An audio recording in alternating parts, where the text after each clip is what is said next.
Yes, you read the title correctly.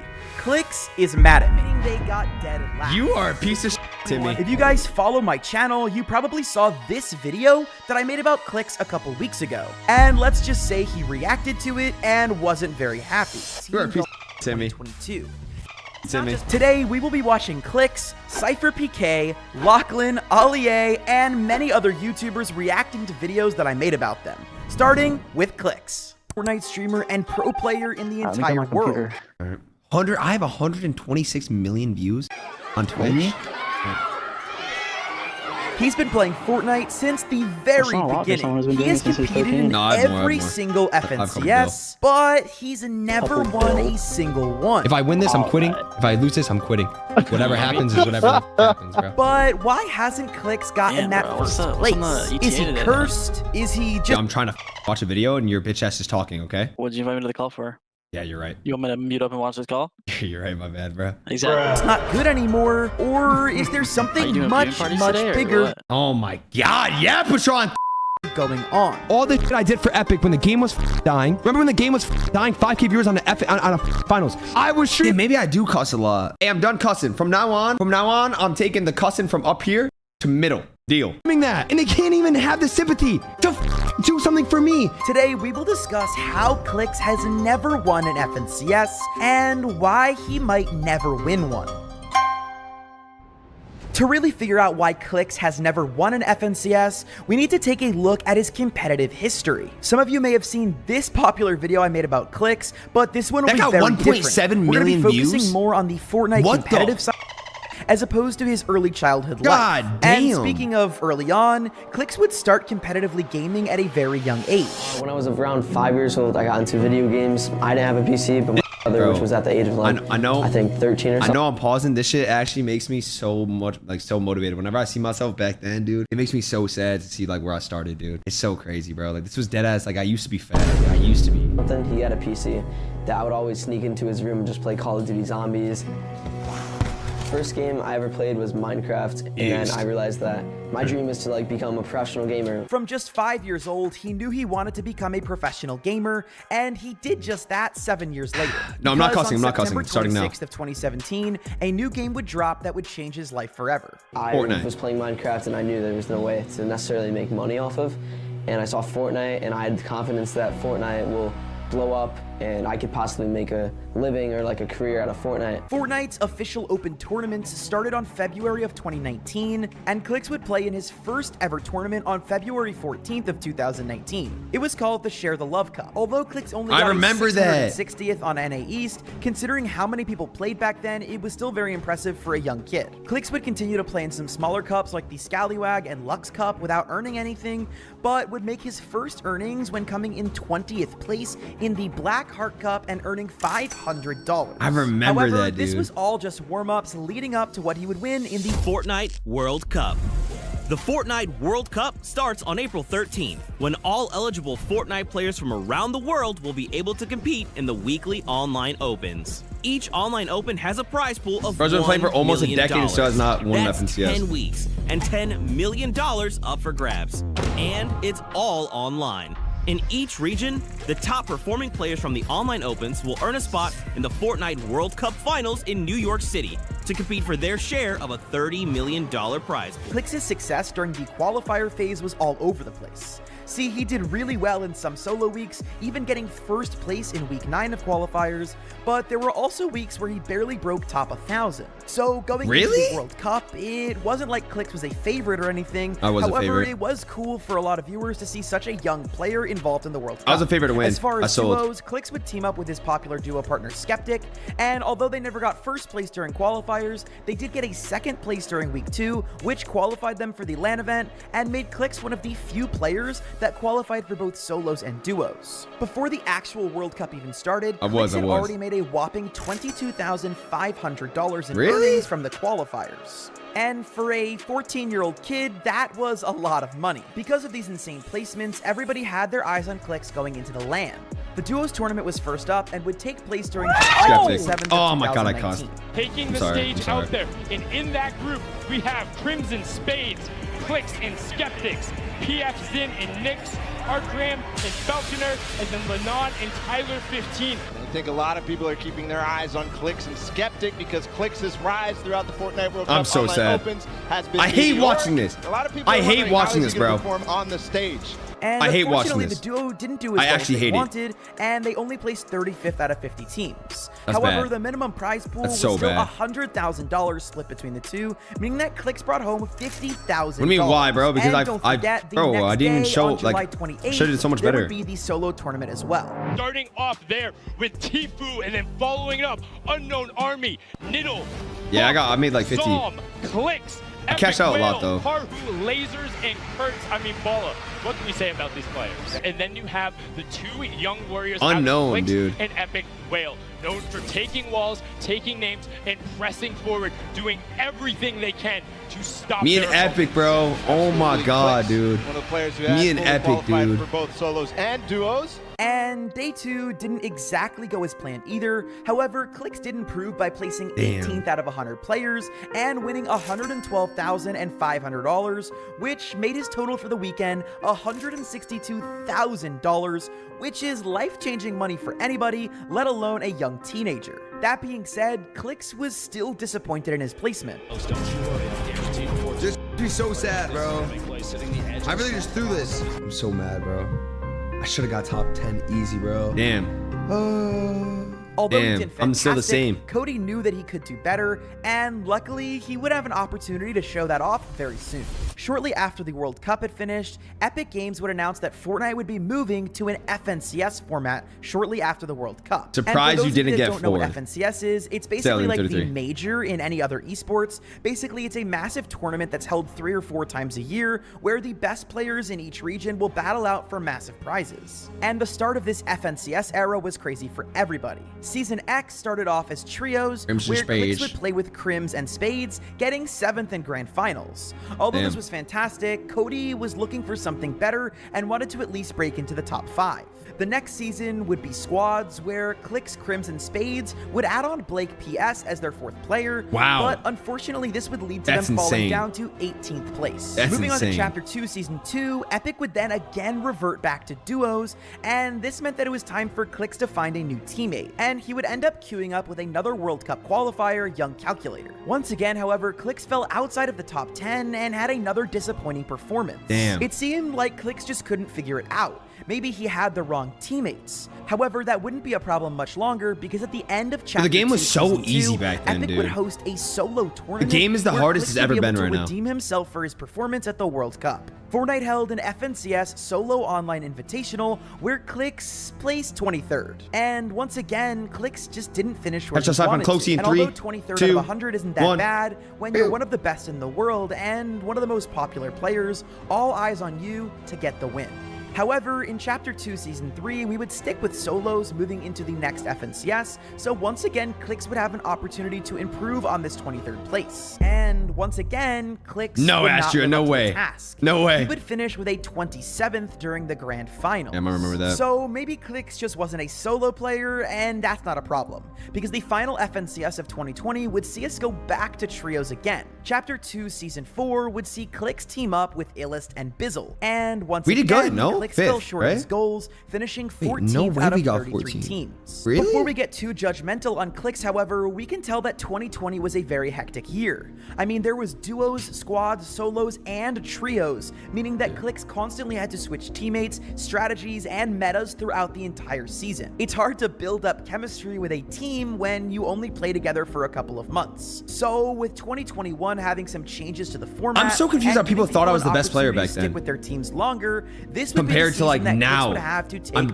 the best I've competitive. ever been this year. The first FNCS of 2021 was Chapter 2, Compared to Season a 5, long time ago, and like, was held crazy. March 14th. Fortnite stuck with trios, but Clix What decided up, Dukes? to You drop suck. Illest and pick up the one and only GOAT, Booga. This pickup turned out very good for Clix and his trio, as they would place 5th out of the 33 teams Oh, we did on get 5th NA in Grand. East. However, with Chapter 2, Headshot Season snipe. 6 looming, they were all focused on getting another top 5 finish, if not the first win in Clix's Fortnite career. But things didn't work out Oh, we so did get well, first. because the trio didn't even qualify for Wait. grand finals. Me and So, Booga? with that happening again, Clix would be set out to find an entirely new trio once more. Chapter 2, Season 8, we would see Clix, Bucky, and Creo go Oh into the my F together God. on September 5th of Oh my 2020.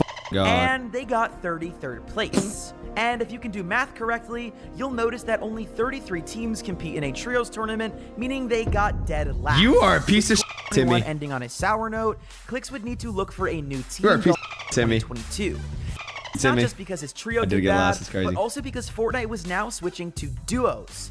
And that means Clix needed to find the perfect partner to play with him. And as many of you may know, the first FNCS of the year was also the first Duos FNCS I of teed Chapter up, 3, dude. where we would see Clix Me and team Dave up went with crazy. iconic Me and Dave duo. made a lot of money. The duo actually did pretty good in their first FNCS together. Did we? And finished in 7th place out of 50 teams. Wait, what about the However, when they DreamHacks? played again together next season in Chapter 3 Season 2, their 35th place out of 50 would lead to them splitting again. Bro, which meant why that didn't you talk Clix about the needed to look DreamHacks for that we won? another teammate. All the And DreamHacks if you we won haven't and seen the power stuff. Yet, it seems like Clix just can't keep teammates. And I don't necessarily think that this is Clix's fault. However, let me finish talking about his competitive history, because later on in the video, I'm Bro, gonna I won talk all about the- why I I don't won like think one Clix DreamHack, has but I got won third in all the FNCS other yet. ones. And I'm also going to talk about how I think he could do a little bit of small changes to get that first FNCS You're giving win. me advice? But Are you moving on to the serious? next season, Chapter Timmy, 3, you're Season giving me 3, advice? Oh Clix my would God. team up with Dukes. And this duo did really, really well. In fact, they had the best placement that Clix has ever had in FNCS up to that point, which was 4th in Grand Finals. Because of this performance, they were invited to compete in the Bro, Dukes, we 2022 could've, I'm gonna be honest. FNCS Invitational on November 15th. People were absolutely hyped. If I for didn't this make that event. one The edit convention center in- was in filled, LAN, we could've and got, like, fans top 7 in everywhere LAN. were hyped to return to in-person events. Bro, we were the for best. first Bro, we were the time best since fighting. World Cup. But like And- we just built IGL, bro. The game back then, it was so easy compared it to what it is now, bro. This game right now is the hardest the game has ever been for competitive. Like, bro, Dukes, we should have easily won that. Pink is an idiot for landing on us. Pink and Anas, like, that was the most stupidest land shit they did. We could have actually did so good in land. And on top of that, players were excited for a chance to once again compete on a global scale. The wait is finally over. We are finally here for the FNCS Invitational, and honestly, seeing how packed the venue already is, it's exhilarating. That's right. The fans are ready. They would have been a We race for are first ready. with you kids. But you know who Yeah. else is ready? Or obviously, it's the players. Bro. If we were Check on this con, out. dude. Wait, did we clutch a 4th, These or are were gonna be we some of the most top 3 the whole time? exciting games you will see in all of Fortnite. The last couple of years, I really missed in-person competitions. Yeah, I'm super excited to get back into real-life competitions. We're really hyped to I didn't know play that. in-person events for like the first time since World Cup. Me and Dukes are so excited, you know what I'm saying? Why do I look possessy as shit? Lands are just like the greatest vibes ever. We've been playing with each other a lot, especially in the past like 2 weeks. Yeah, we've been I look working zesty hard. as shit. Clix and Dukes would end up placing 15th out of 50 teams. Yeah, we could've got so much which better. honestly isn't bad at all, considering it was the first land back since No, COVID. considering we were And conned on by top 2 of European this wasn't idiots. just the 50 best teams on NA East, this was the 50 best duos in the world. However, Talk about the as people we who conned know, us. Clix Mr. takes this 35th. really seriously, and 15th was disappointing for him once again. Luckily, Epic Games decided to stick with duos for another year, but Did me and Clix Dukes play? decided to break up anyway. Why did we split? Instead, for Major 1, Clix would team up with Donnie, and the Why duo did would we get split? 29th. Which was not a great start to Clix's Yeah, me year. and Donnie sucked. However, he had so many more opportunities to get into the global championship. Acorn won at the end League of Cup, then I year. got dropped? Well, not exactly. Wait, I dropped you? Wait, I dropped you for Donnie? Oh, wait, you just said I won the League Cup with Acorn. Oh, you played with Acorn. Wait, you played with Acorn? I must have dudded. We won one event and then I got dropped. Oh. There's a few things. Oh yeah, we stopped playing because of my were community, about to go low wrong key. for Clix. The first thing that happened was NA West and NA East combining into one North America Central region. This created a super I remember region that waking made up to this qualifying news, for any tournament and going I was forward so much, fucking much sad. harder. Not to mention, everybody would need to move Bro, Acorn's not and playing with your go to bitch Dallas, ass. Texas, if they wanted 0 ping. New Dallas, please. Bro. So if you guys didn't know the news, Fortnite merged their West and East servers to make Central servers. So You're not now playing with Acorn, bro. the You're servers too. are Dukes, now you could be the I next know you're Cold. gonna say, wow, You could be the next Cold. I'm not Fortnite. even And trolling. I'm gonna be honest, I did. However, Clix did get himself a pretty nice place to stay. And nice apartments aside, things were about to get worse for Clix when he got banned from Dukes, I'm gonna be Fortnite honest. for teaming. Chat. Dukes, I'm gonna be honest. I actually do think you're better than Cold. Bro, you just don't, like, you just play with players, so nobody thinks you're good. Booga, you don't think Dukes could be the next Cold? I'm gonna be honest, I be watching him in Tokes, and that motherfucker is like, bro, like, kid moves so fast. Nah, Dukes, you got potential. Before you cheated to win FNCS, you had the best placement was with me, IGL. You won IGL, you cheated to win, dumbass. You literally paid those 2 kids to fucking land, and you had max surge and 2 kills every single game. That was the most obvious cheating ever. If you guys didn't know, this means that I can't play this FNCS. Grands Finals, and I also can't play the next FNCS. Damn, that's crazy. In a month. Booga has 0 that wins means I without can't Miro? go to the LAN event. Is Booga, yo, Booga, you still playing with Pete? And I basically can't play for the next 4 months. That's right. Because of the rules at the time, Clix was basically unable to compete in the rest of the FNCSs for that whole year. And obviously, this was a massive disappointment for not only Clix, but all Until of his one fans bad who were tourney, looking yeah. forward to That seeing him fucking compete. sucks. However, if you do something against the rules, it is only fair that you get banned. Except Clix didn't team on purpose. In fact, the pizza shit, he yeah, was I mean, basically forced to team with a stream sniper. I think me and the whole Sended game. were so He good, beat me dude. the whole entire time. He was following me since the start. He was following me. Bro, me and Sended were so did good, over dude. 350 damage to me. Yes, we were. The We were running whole that. entire Katana game. season was The literally my stream sniper season. drops a I was pizza disgusting. and I then gave, he picks yeah, up bro, the I gave pizza Aegis without to win, thinking dude. about it. I should have left the game. I should have left the game after I got that pizza from the stream sniper. And then Clix just kills the guy, getting all of his loot anyway. But Yeah, he dude. actually followed me right here. Did we He get followed fourth me in right week here. 1 finals with Sended?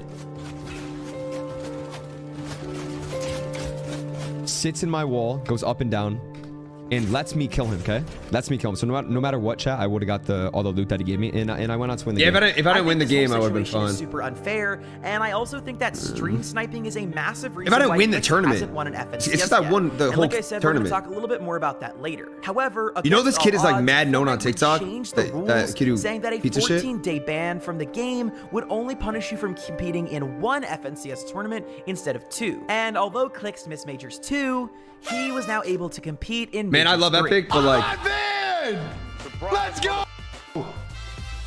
W's in the chat right now! This time, Clix would team It's up that with tarp one of skin. the best players in North America West history, Epic Whale. And unfortunately, they didn't do as good as they wanted to, which means they got 23rd. However, in this season, Epic announced a last chance major, which was basically a 4th FNCS for the year, where players who hadn't qualified for globals yet would be able to get a chance. And we Clix were and so Epic bad Whale landing came in Mega. clutch, getting a Mega 4th sucked. place, which got them a ticket right to the Global Championships. Clix and Epic, Copenhagen. And right before going to Globals, Clix made a Said massive Mega. announcement right before the tournament. Mega City. He was now an owner of the esports organization. Played it so wrong. XSET. One last announcement. We've acquired a majority share in Access! well, because I didn't know, I didn't know how to play it. and Epic was Huge IGO. announcement, considering most organizations were pulling out of Fortnite at this time, and it was really awesome that Clix doubled down on the Fortnite org. I'm gonna be honest, bro. It was a tank drop spot. Yeah, but Blood sucked. Epic was playing like it was West. Epic, bro. Blood told us not to use DMRs, which was like actually brain rot. Dude, I don't know. Bro, Blood is good at sometimes, but sometimes he's butt cheeks. Why do we not use a DMR? This month? With XSET later, and how that could be playing into all these issues of him. That was a not DMR making it season? to FNCS. I'm saying the season after that. Unfortunately for Clix and Epic Whale, I'm saying the they season where wouldn't we even did make it out after of the 4th lower place. bracket. They finished 27th on day 1 of the grand finals, just missing out on their chance to play in day 3 of the finals. Although Wow, we were the really loss that of Globals close? was hugely disappointing. We see for the Really? first time That's in crazy. a while, I didn't Clix know we were that decided to close. stay with a duo for more than a couple seasons. Epic Whale and Clix Epic's the were both longest I've in ever played with someone 2024, for. That's planning crazy. to play duos again together. In Major 1, Clix and Epic Whale tied their best placement ever, getting Clix another 4th place in FNCS.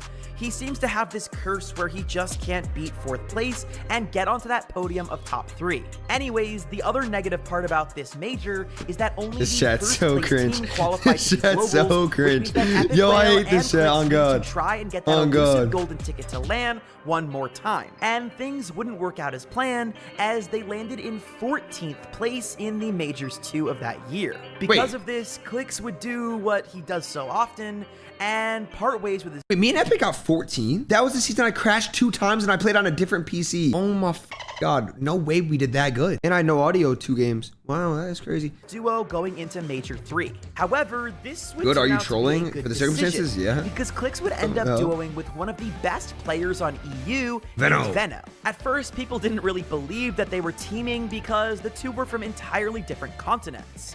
But just a few days later, Veno. was at Clix's apartment showing his face on his stream. And honestly, nobody knew how this team would perform together, considering how many videos there were of them yelling at each other. Just stop fucking complaining. Nah, you shut the fuck up, bro. Because that's not the reason you died. You were gonna get shit on no matter what. I've been begging you for 5 minutes. Get the fuck up here. You haven't. I've been waiting 10 minutes. Now this team's in front. Nah, I haven't, okay? I've been telling you. Take me farming metal. Come. But let's be real, who knows if those videos are real or just clip farming. Anyway, the two entered Majors 3 needing to do well, and it was their last chance to qualify, and they needed to lock in. And they did just that. Because at the end of day 1, Clix and Veno were in the first place. Oh my god, man. Oh my god, I can't watch this. I can't watch this, bro. Oh my god, I'm getting PTSD. I'm gonna full flashbacks. I'm actually gonna cry, bro. Dude, I remember ending stream and going on my balcony, just staring at my balcony, literally staring at my balcony and asking myself, is this the one, bro? Like, is this actually time? Opening my comm and everybody's scared shitless. Everyone's saying like, yo, this could actually be the time. This could actually be it, bro. Going into game 9, bro. We're still first. 3 games left to secure it. And then someone shoots our vending! Position going into the final day of FNCS. This had to be it. This was the one chance that Clix had to break his curse and get his FNCS win. However, there was one massive duo in their way, and their names were Peterbot and Poyo. A seemingly unbeatable team would end up giving a tragic day 2 to Clix and Veno. However, it wasn't exactly Peterbot and Poyo who ruined their day. In fact, it was 2 players who were very unknown. They got banned, by the way. Both players got banned. Finals that had tried to land on Clix for clout. Because of this really messed up interference, Clix and Veno would drop again into that devastating 4th place finish that Clix has gotten so many times. However, Clix and Veno did qualify high enough to get into the Global Championships, and we all know how Globals turned out. Would you please give it everything you've got for the FNCS Global Champions 2024? Bro, I'm actually impressed we got 11th at LAN, bro. 11th while being conned by OC kids and being absolute, like, bro, like, that's so annoying, dude.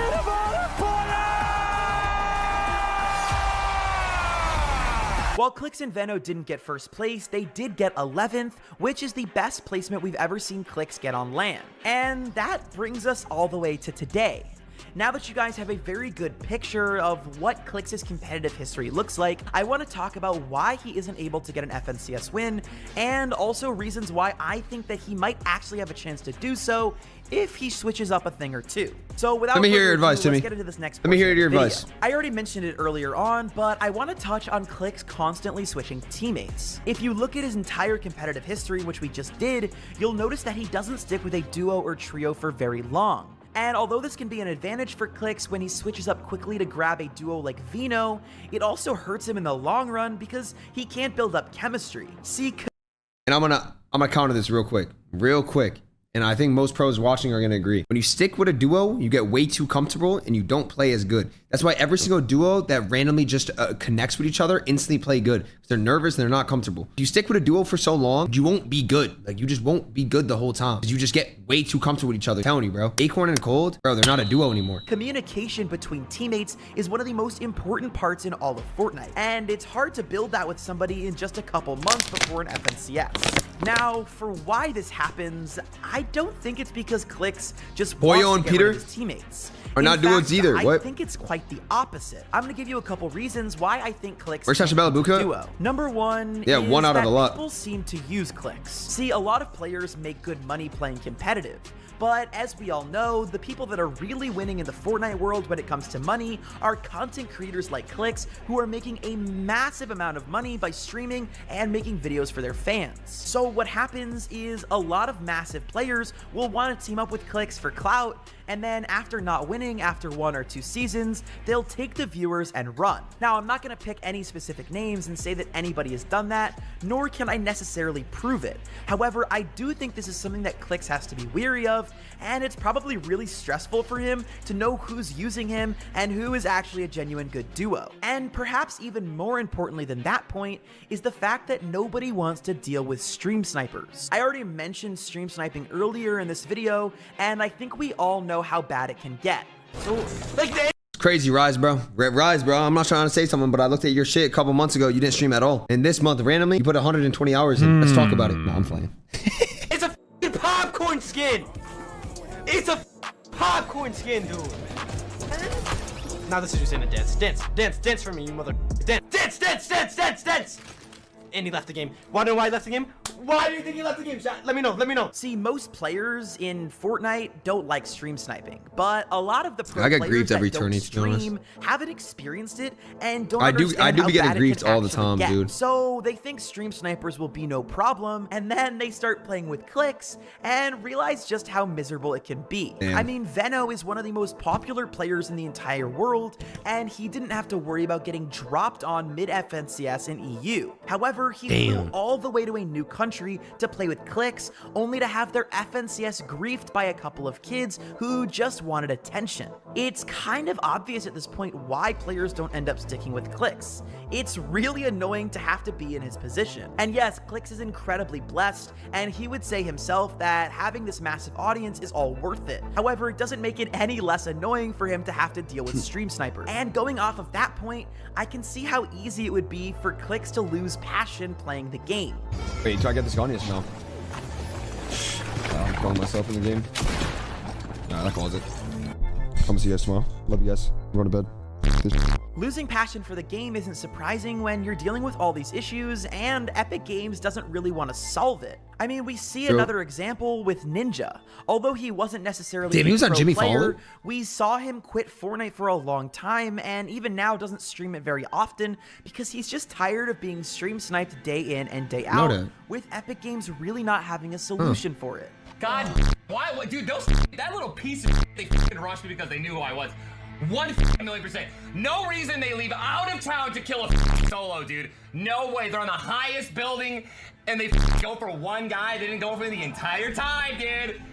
On top of these negative things that are stopping dude. Clix from qualling, there's also his focus on content creation. I've already said it a couple times, but Clix's main source of income is from streaming and YouTube. And that is more than a full-time job. I've only been doing this for like 7 months. And Maybe I don't when I even was stream doing very often, I mostly just make videos, and it's incredibly time-consuming because you want to make the best possible content for your fans. Bro, But maybe Clix like is back in this then, weird I don't really position feel like I'd be where focusing on he it that needs much to make anymore. all of this Do I? content on I feel like I stream, just stream set up everything. these videos for YouTube, and also play a competitive season that's every true. single few months. That's true. That takes hours and hours every single day to prepare for. So between streaming and uploading videos and competitive, this is more than a full-time job for Clix. And at just 19 or 20 years old, it's really impressive that he even gets it all done, let alone does it at such a high level. And don't come in the comments saying I'm glazing Clix. I'm just trying to be realistic and help you guys understand why it sort of makes sense that he hasn't won an FNCS yet.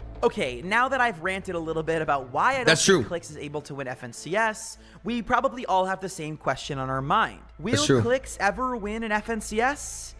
The answer is maybe. And I know you didn't wait this entire video for me to just say I don't know, but the truth is it's really up to Clix. You see, it all depends on whether competitive or content is going to be a priority for him. You see, I don't Bro, think it is it's not up to possible me for at Clix all. To The go fuck is this guy full-time yapping as a about? content creator and as a pro player. We've seen players in the past like Ninja and Cypher PK and even Nick Merckx try and do it, and it just Brother, it is not up to me literally at all. I put every single focus into me and Veno. Didn't even stream for days on days to focus on scrims off stream. Did everything we could to possibly prepare. We're first for 9 games straight. The last 3 games, people can't win, and instantly they try their hardest to grief us so we don't win. What do you guys call that then? Don't stream grands? Okay. Don't stream for 170,000 people and create generational wealth for the rest of my family by doing that? Bro, it's just nonstop stupidness. You have to outweigh every single fucking thing. Bro, you just proved his point. You care more about the content than placement? No, dude, I'm the biggest name on Fortnite for streaming and everything. Why would I not stream a grand finals? Like, that's just, it shouldn't be a factor where if I stream a grand finals, I'm instantly not going to win because I have people griefing me. just never works out. However, most players Y'all got decide griefed? to go with Mongrel ended stream 4 games in when he was first. Correct me if I'm wrong. Didn't he end stream? content creation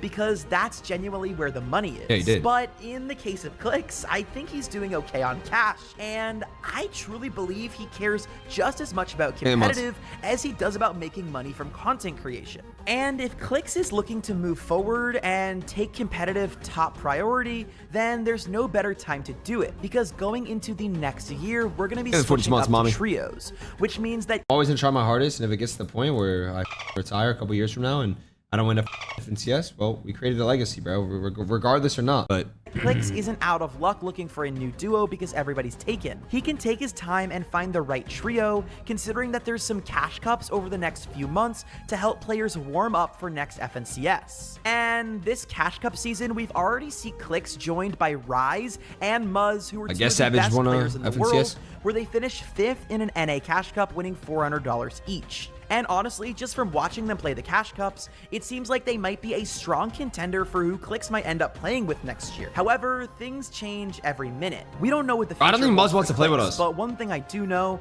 is he needs to sort of It's not the make a mentality to decision. have, bro. That's literally the best mentality. I always say this, bro, dude. Ever since I started not giving a fuck and realizing we're either gonna win or we're gonna lose, and we're gonna go into it with just playing the game, like I've been. Is he going to keep relying? You can't go into wanting and saying you're gonna win. Is he going to go all in for a couple of seasons, forget about focusing on YouTube and Twitch, and go 100% on competitive and get that first win? Peterbot just set the world record for most kills in the solo victory Cash Cup, and with that, the conversation about whether he's a legit player or a cheater bot comes up again. This YouTuber Timmy FNBR made a great video about the situation. I'm gonna watch it for the first time and give my input. This is Peterbot, and at just 16 years old, he is the best Fortnite player in the entire world.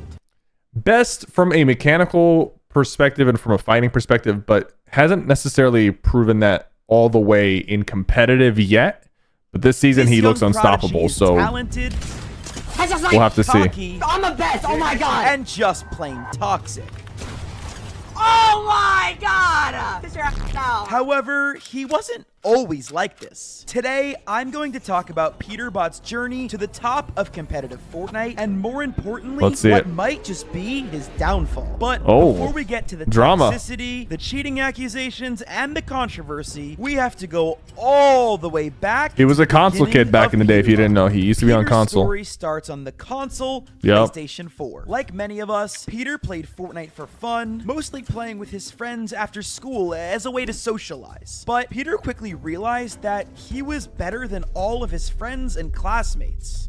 Much better. And as a very competitive kid, the console scene wasn't very fun for Peter. Although he thought it was cool that he was one of the best console players, he felt limited by the skill cap. Nobody on console was that good, and Peter had always wanted to be the best, even from very early on. It's just limiting the FPS, the input delay. To make more money in PC competition, but also prove to the world at just 12 years old that he was the best that Fortnite had to offer. So I switched because like I couldn't get a good sense, and keyboard was just so much more fun than playing controller. So I played keyboard. Keyboard is more fun than controller in my opinion. All day, and I got really good. But things didn't start off so smoothly. Here's the thing: transitioning from controller to keyboard and mouse can be very challenging. It's like learning a whole new language for your hands. Luckily, Peter had played some keyboard and mouse while on console, but he was mostly a controller player. That being said, Peter believed that being on keyboard and mouse gave him the best chance to reach his full potential. So, fueled by a passion for wanting to be the best and to prove the haters wrong, Peter adapted quickly. And that's when things got interesting. After months of hard work and dedication, Peterbot's decision to move to PC finally paid off. In September of 2022, at just 13 years old, Peter made his very first earnings in a Contender Cup. And just a couple months later, Peter would earn another $1,200. So he's been competing for 4 years. Just perspective. He's been competing for 4 years.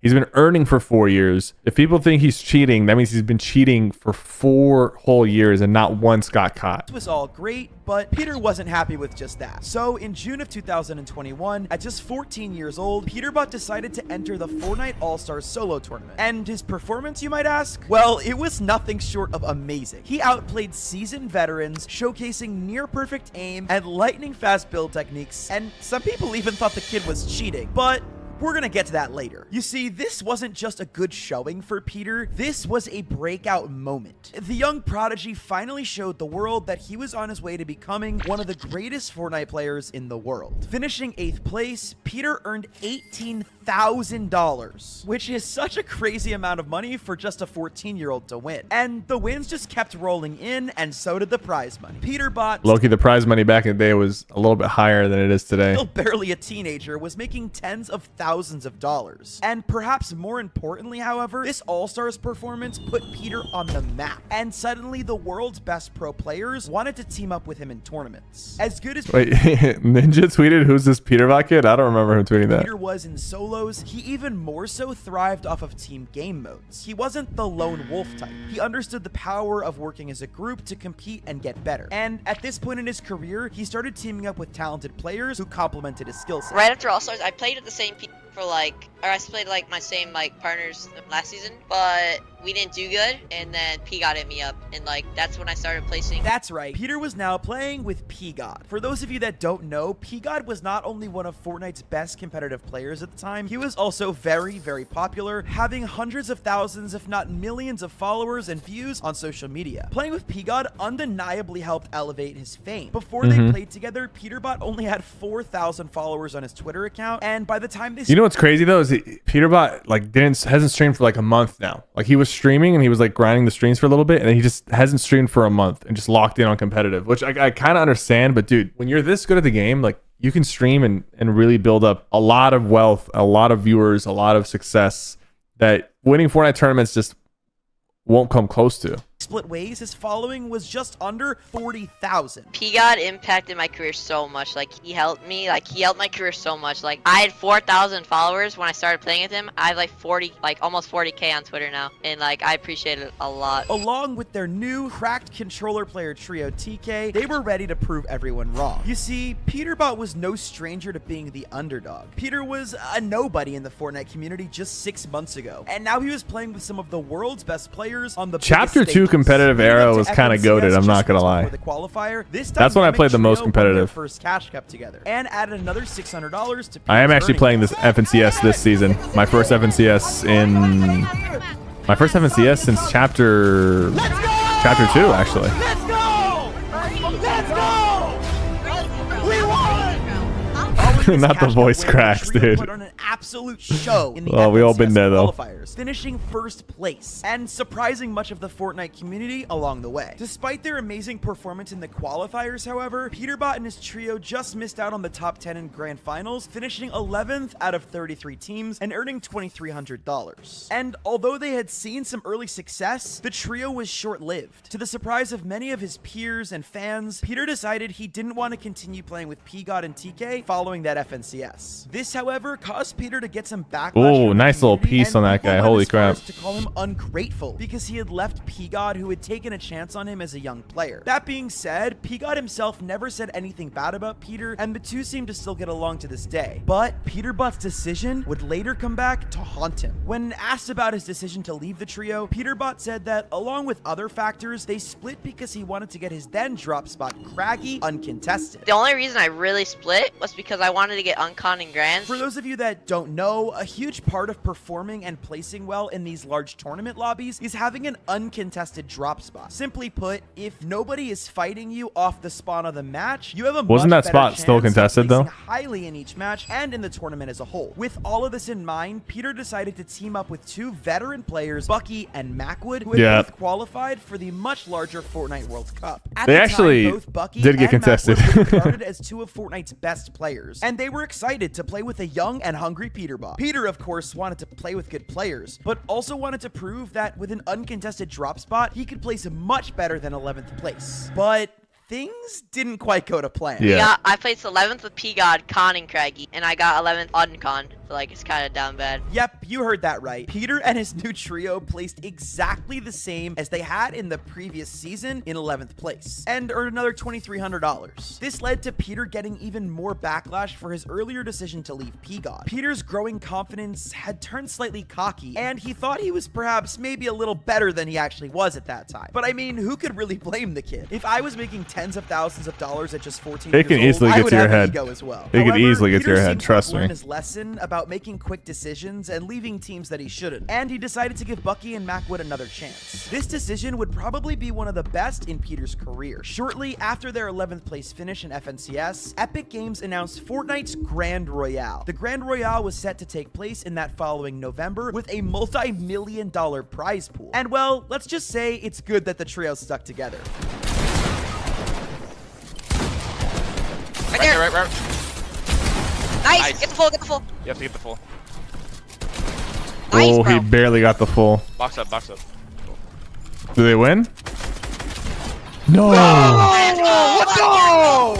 He got the knock. Let's go! Peter and his trio finished in an amazing 4th place, which earned the trio just under $30,000. It seemed like all was going well for Peter until Fortnite announced that the trio's game mode was coming to an end. Epic Games decided that starting in just 1 month, in that gonna be January of duos. 2022, the competitive game mode would switch to duos, which meant, once again, And it Peter stayed was on the duos hunt ever for a since, right? teammate. Luckily for Peter, at this point, there was plenty of people that wanted to play with him. After his incredible performance in the solo all-stars and then the Grand Royale, Peter was a hot commodity. You see, at this point, Peter had not only become one of the better players in the Fortnite world, he also had a certain level of clout. So, with almost any duo in the game available to him, Peter gave multiple people a chance. He started by playing with one of the GOATs, Kanata, and they even won a duo Cash Cup together. He then tried out Nani, his old trio member Macwood, and even ran up the next FNCS with his good friend Quanti. After they finished in 10th place, Peter decided to continue looking for teammates because he hadn't found the right fit. But after 6 months of trial and error, Peter decided to give up on playing with other top players. And instead, he would do what P-God did for him and find a player who was underrated and craft them into the next GOAT. Now, this is where That's things usually get when the really magic interesting, happens. because Peter starts to play with Byla. With the second FNCS of 2022 just around the corner, Peter decides to give his new duo Byla a very I missed cracked the controller burst, player the a scope chance. burst. And Byla did not let that go to waste. Peter and Byla's first tournament together was actually the FNCS qualifiers, and they came in first place of qualifier number 1 for FNCS, sending them directly to the grand finals. And it was here Jeez. that Peter would solidify his name into the conversation for the greatest player of all time. I don't know about that. Like, when we talk greatest player of all time, qualifying for the grand finals is not enough. There's people that have won 6 FNCSs, 3 FNCSs, 4, 5. There's people that have won in every single chapter, right? Like, he's doing really well up, so far. And what's going to happen in the next year or two is completely, up to him. But I think it's a little bit of a jump. Splash us, Max, splash us.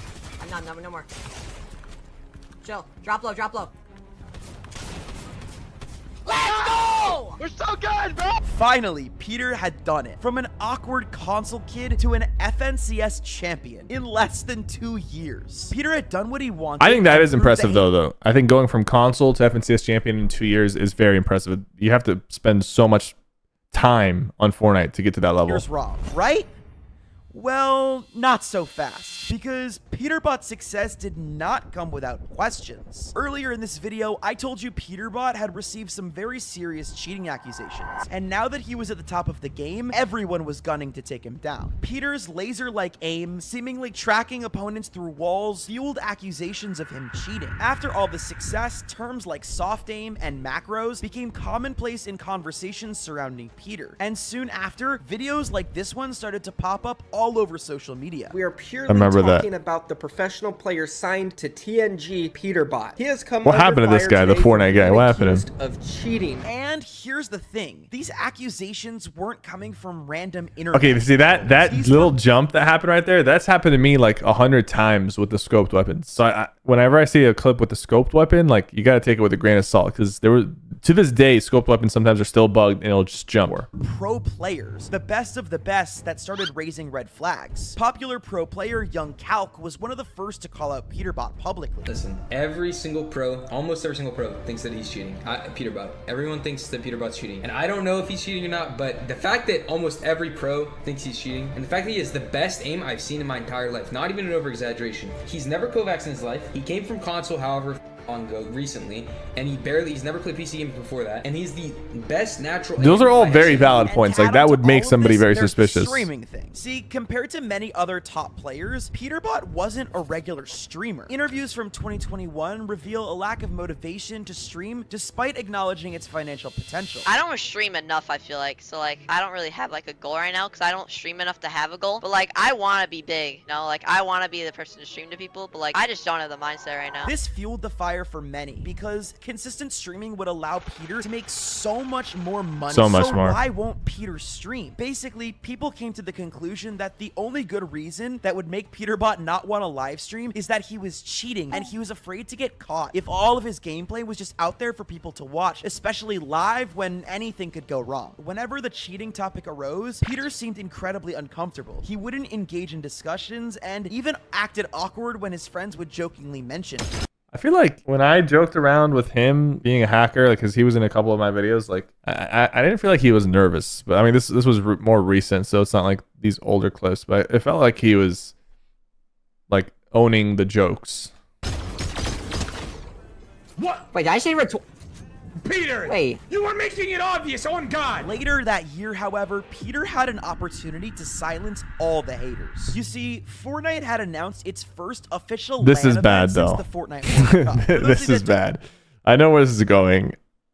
I know where this is going. A LAN event is basically where all the players show up in person to one location and play a tournament in person with all the fans there to watch. And in just a few months, Peter would have the opportunity to perform well in person, on stage, on a You can't PC hack in that is person. checked by professionals for cheats. There was no way Peter could cheat at a LAN event. So all he needed to do was pop off at the event and nobody could Or just do half decent, like just half decent. say he was cheating anymore. Well, But he got fast last forward place. to November of 2000, Like literally last place. The whole Fortnite world had their eyes on Raleigh, North Carolina. But this was his first in-person event. So like I not to make excuses, but like in-person event is a completely different environment. You're not comfortable in your setup. You know, my desk, for example, is exactly like a certain amount of inches off the ground, and I don't move it.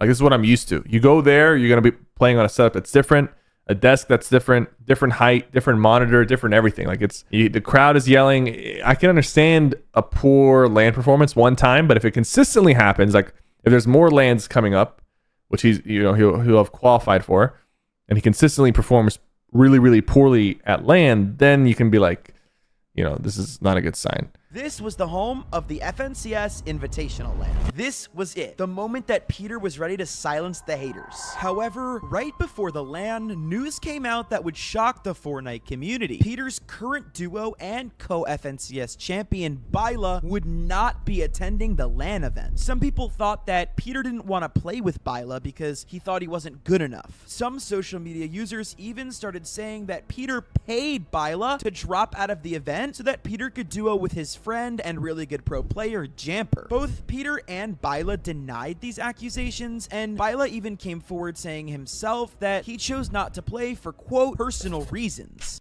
I think that's a little sus, but maybe he just doesn't want to travel. Obviously, though, with millions of dollars up for grabs, people didn't believe that Byla would just give all this up. And this is where the cheating because even getting last place would get you like thousands of dollars. One Twitter user made a statement that said this: maybe Byla doesn't want to go to LAN because he knows Peter cheats and he doesn't want to be a part of it, and he thinks Peter will get exposed at LAN. While this was a very far out there tweet with no real substance or proof, it kind of makes sense. See, if Peter and Byla didn't perform well at the LAN, then all the cheating accusations would get way worse, and not just for Peter, but probably for Byla too. But with all of this controversy, Peter heads into the competition with more than just money on the line. This was about pride. The event would take place over the course of 2 days. The 50 competing duos would play in 12 matches, 6 on day 1 and 6 on day 2. The first day was a very slow start for Peter and his new duo Jamper. Well, slow may have been an understatement, as they got dead last.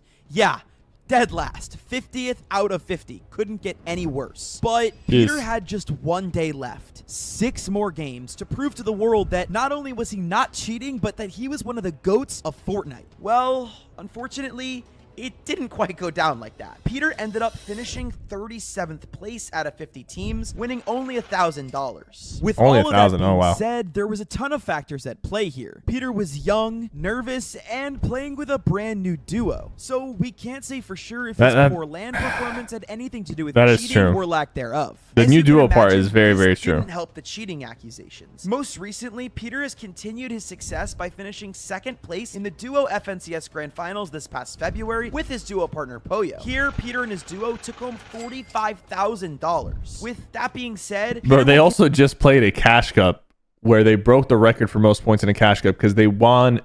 It was the Cash Cup finals, so 50 duos, only 50 duos. They're all pros. Peterbot and Poyo won the first 5 out of 6 games. They went 5 for 5, perfect run.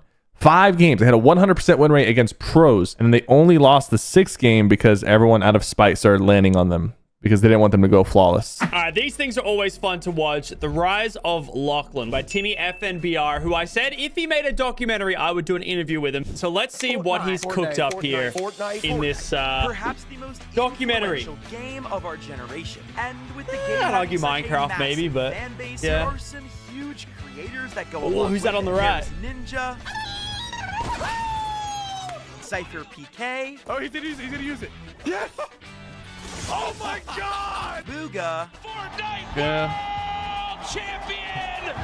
Booga! And so many more. But one name stands out from the rest, and his name is Lachlan. I thought we were gonna go laser beam, but all right, that works too.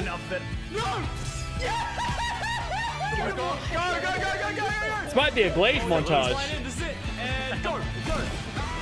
Damn, all these OG memories. OG days of fresh, man.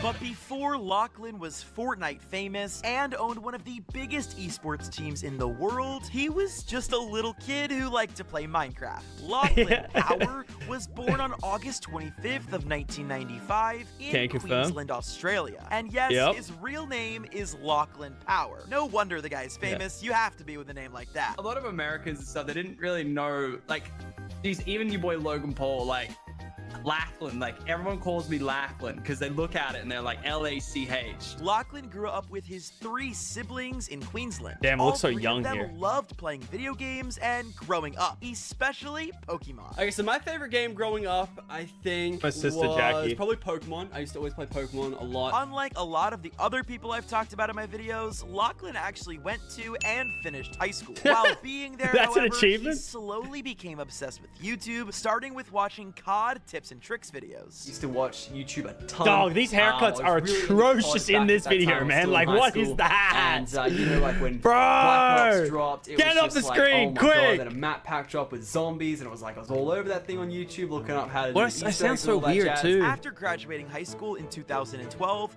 Lachlan decided he was going to start university and try to get a degree in IT while working at a local supermarket. That's what I used to do. There was only one problem. That haircut for also Lachlan. illegal. Getting a degree in IT was very boring. No offense to anyone in IT. So Lachlan decided to turn to a game that a lot of us do when we're bored, and it was called Minecraft. He also found a special mod that combined his favorite game Pokemon with his new favorite game Minecraft, and it was called Pixelmon. This mod was one of the most popular game mods in Minecraft in this time. Almost everybody who was playing Minecraft Little was trying Lucky, this I don't game know. out, and for a good reason. It was a lot of fun. So much fun, in fact, that Lachlan decided to share his gameplay with the world. And he would start a channel called Craft Battle Duty in 2013. Yeah, that's the name of the channel. On my channel, the Lachlan channel, which used to be called Craft Battle Duty when I first started.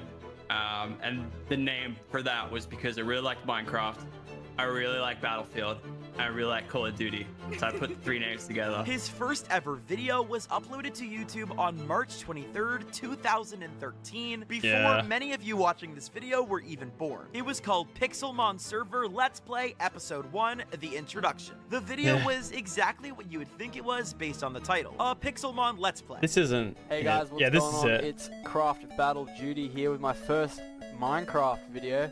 It's not really a Minecraft video. This is OG vibes. Minecraft video. This is where we started, chat.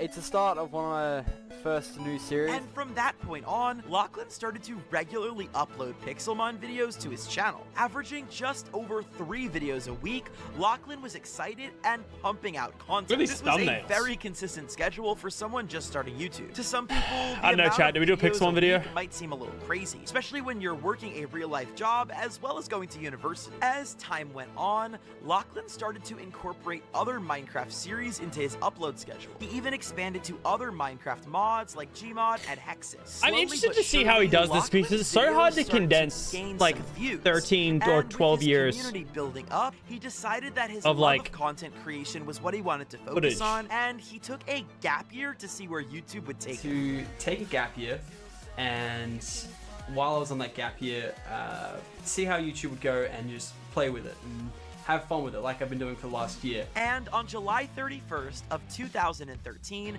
just 4 months after starting his YouTube channel, Lachlan reached 10,000 subscribers. Hey guys, what's going on? It's oh my god, the first vlog. Battle of Duty, as most of you know me by. And this is actually a cringe montage for me, man. Like, and from there, there's some rule in YouTube where I swear no matter how what happens, like I'll watch this a year later and think I'm cringe now. You always think you're cringe. Because on October 11th of 2013, just a few months later, bro, like, hit 50,000 subscribers. I'd just like to also thank everyone who subscribed to the channel. 50,000 subscribers. It really means a lot, and I can't wait to hit 100,000. That's the big milestone. And we didn't have to wait long for the next update because he hit 100,000. What are these haircuts, exactly bro? A month later in November. So pretty much, I'd just like to thank everybody for subscribing to the channel. It really does mean a lot. The creeper that you in the guys back. take the time out of your day to subscribe and enjoy my content. This was a crazy amount of growth back in 2013, which reminds me, I'm trying to hit my goal of 100,000 subscribers by the end of the summer. Best of luck, and man. we're Make sure to already subscribe. Over 60,000 subscribers when I'm making this video. Thank you guys so much for the support so far, and if you haven't subscribed yet, please hit the sub button and help me reach my goal. Back to the video. A majority of Lachlan's growth was due to him starting a series where he played through the brand new Pokemon game of the time, Pokemon Y. What's going on, guys? And welcome to the first episode of the I had to buy like a Pokemon special Y Let's Nintendo Play. DS to do The this. first video from this series has almost 750,000 views, which was a huge jump in views compared to the normal 15 or 20,000 views he was averaging for the majority of his YouTube career at that point. From that point on, Lachlan's Pokemon videos would regularly get hundreds of thousands of views, and the success he had in the Pokemon Y content started to slowly spread into his other series as well. He even had one of his videos from this time period reach over 1 million views, which was crazy. By the end of 2013, he was so big that he was invited to participate in a regular YouTube Minecraft Hunger Games, and huge creators like Captain Sparkles and Sunday were involved. In addition to these creators, Lachlan had a few friends that you might recognize that he played the game with a lot. He was good friends with Bajan Canadian, Jerome ASF, Preston Plays, Mr. Woofless, and Vicstar. They referred to themselves as a little friend group called the Pack. Now equipped with some friends to grind the game with some Lachlan friends. was excited to make a ton more What a Minecraft statement. content throughout 2014. And his content and channel just kept growing bigger and bigger, because on September 7th of 2014, Lachlan reached 500,000 subscribers. We did it. 500,000 subscribers. Woo! Time to celebrate.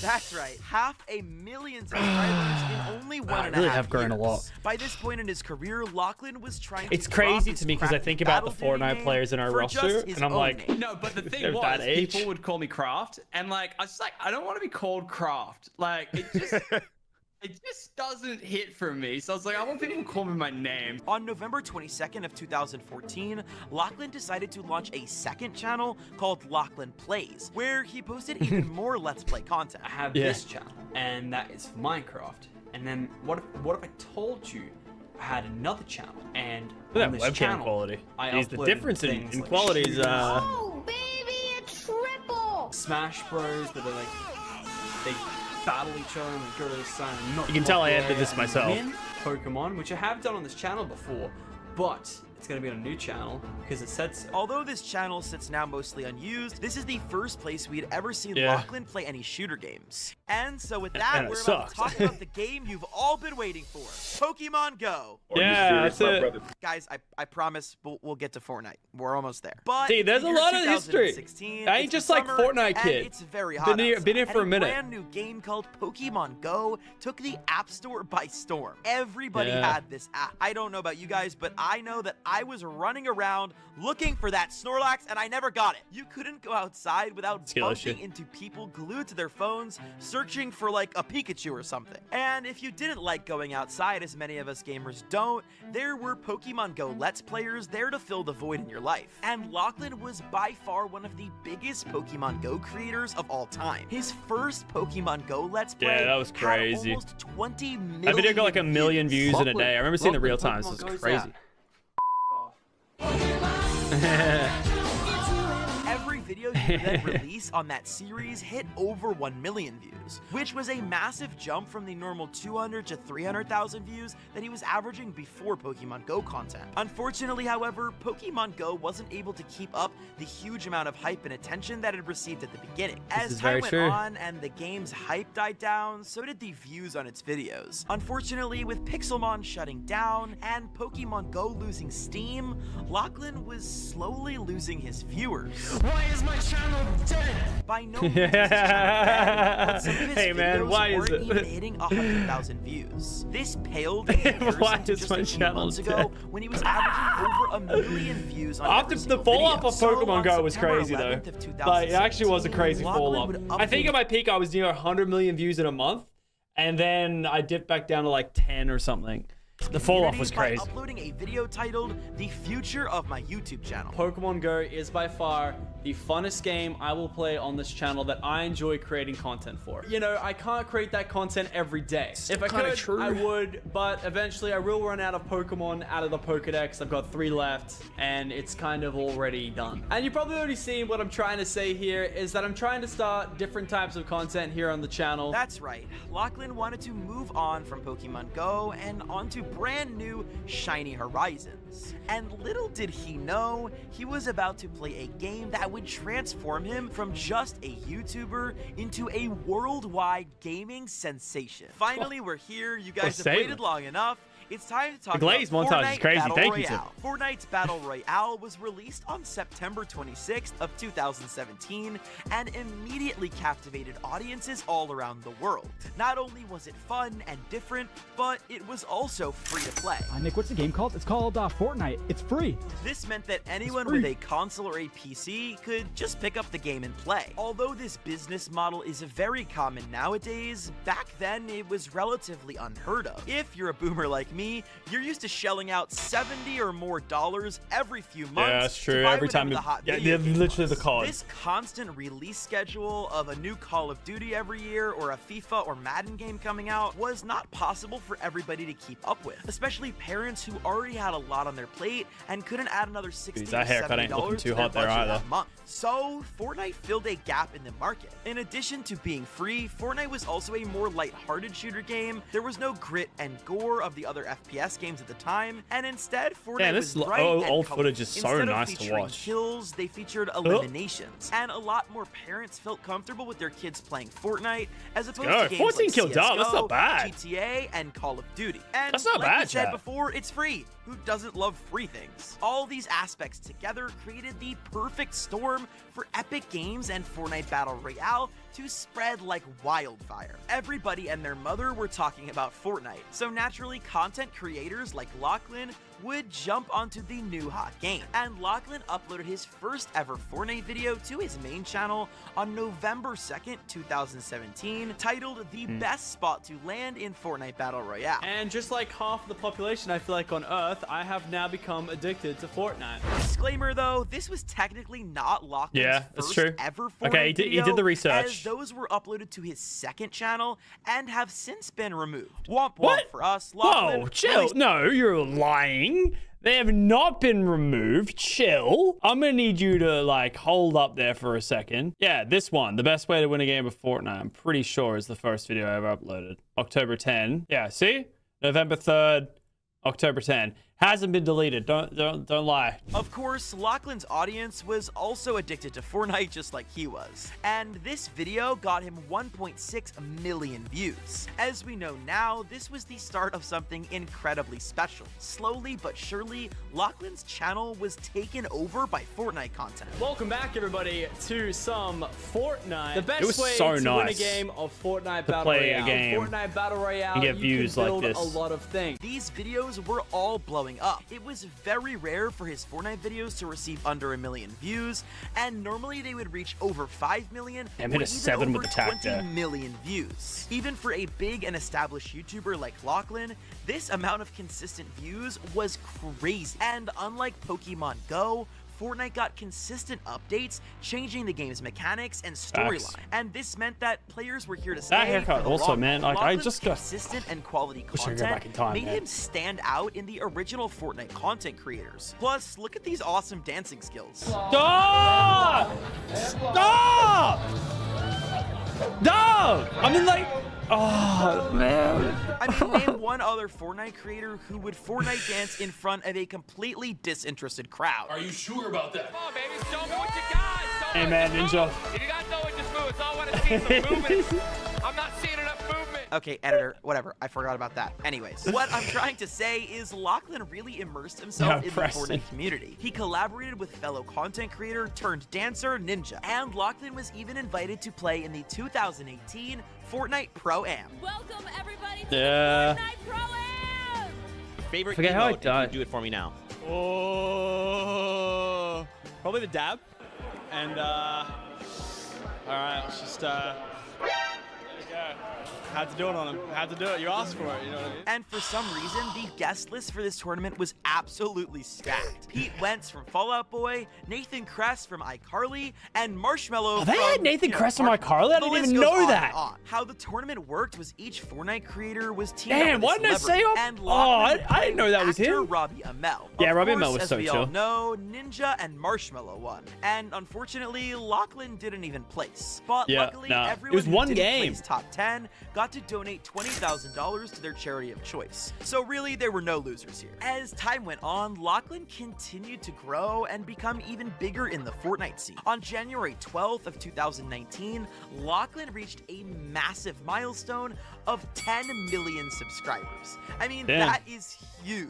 And fun fact, he was the first ever Australian gaming creator to reach 10 million subscribers. Shout out to Australia, by the way. I have a lot of viewers from Australia. I want to know where all you guys are from, though, so comment down below what country you're from. But unfortunately, Fortnite was starting to decline in views as time went on. It I was don't know no why my longer face this came here. It, shiny like, new game, glitched. and it was almost 2 years old. So Lachlan had to start making distinct business choices if he wanted to continue making content. Of course, his views in 2019 were still very impressive, don't get me wrong, but it was a bit of a decrease from his 2018 views. But Lachlan had been on the platform for so long, and he had already experienced dips in popularity in the gaming world. I mean, when he started making Minecraft content, it was the biggest game in the world. But by 2017, Minecraft videos were barely getting views at all. Luckily, however, we didn't see a repeat of the Minecraft situation because Fortnite was not going to let their game die. They held a series of events in 2019 to help further build the Fortnite community and bring people back to the game. This included another Celebrity Pro-Am and obviously the Fortnite World Cup. The Fortnite World Cup was the biggest LAN event in esports history. This massive event was held in New York City with a prize pool of $30 million.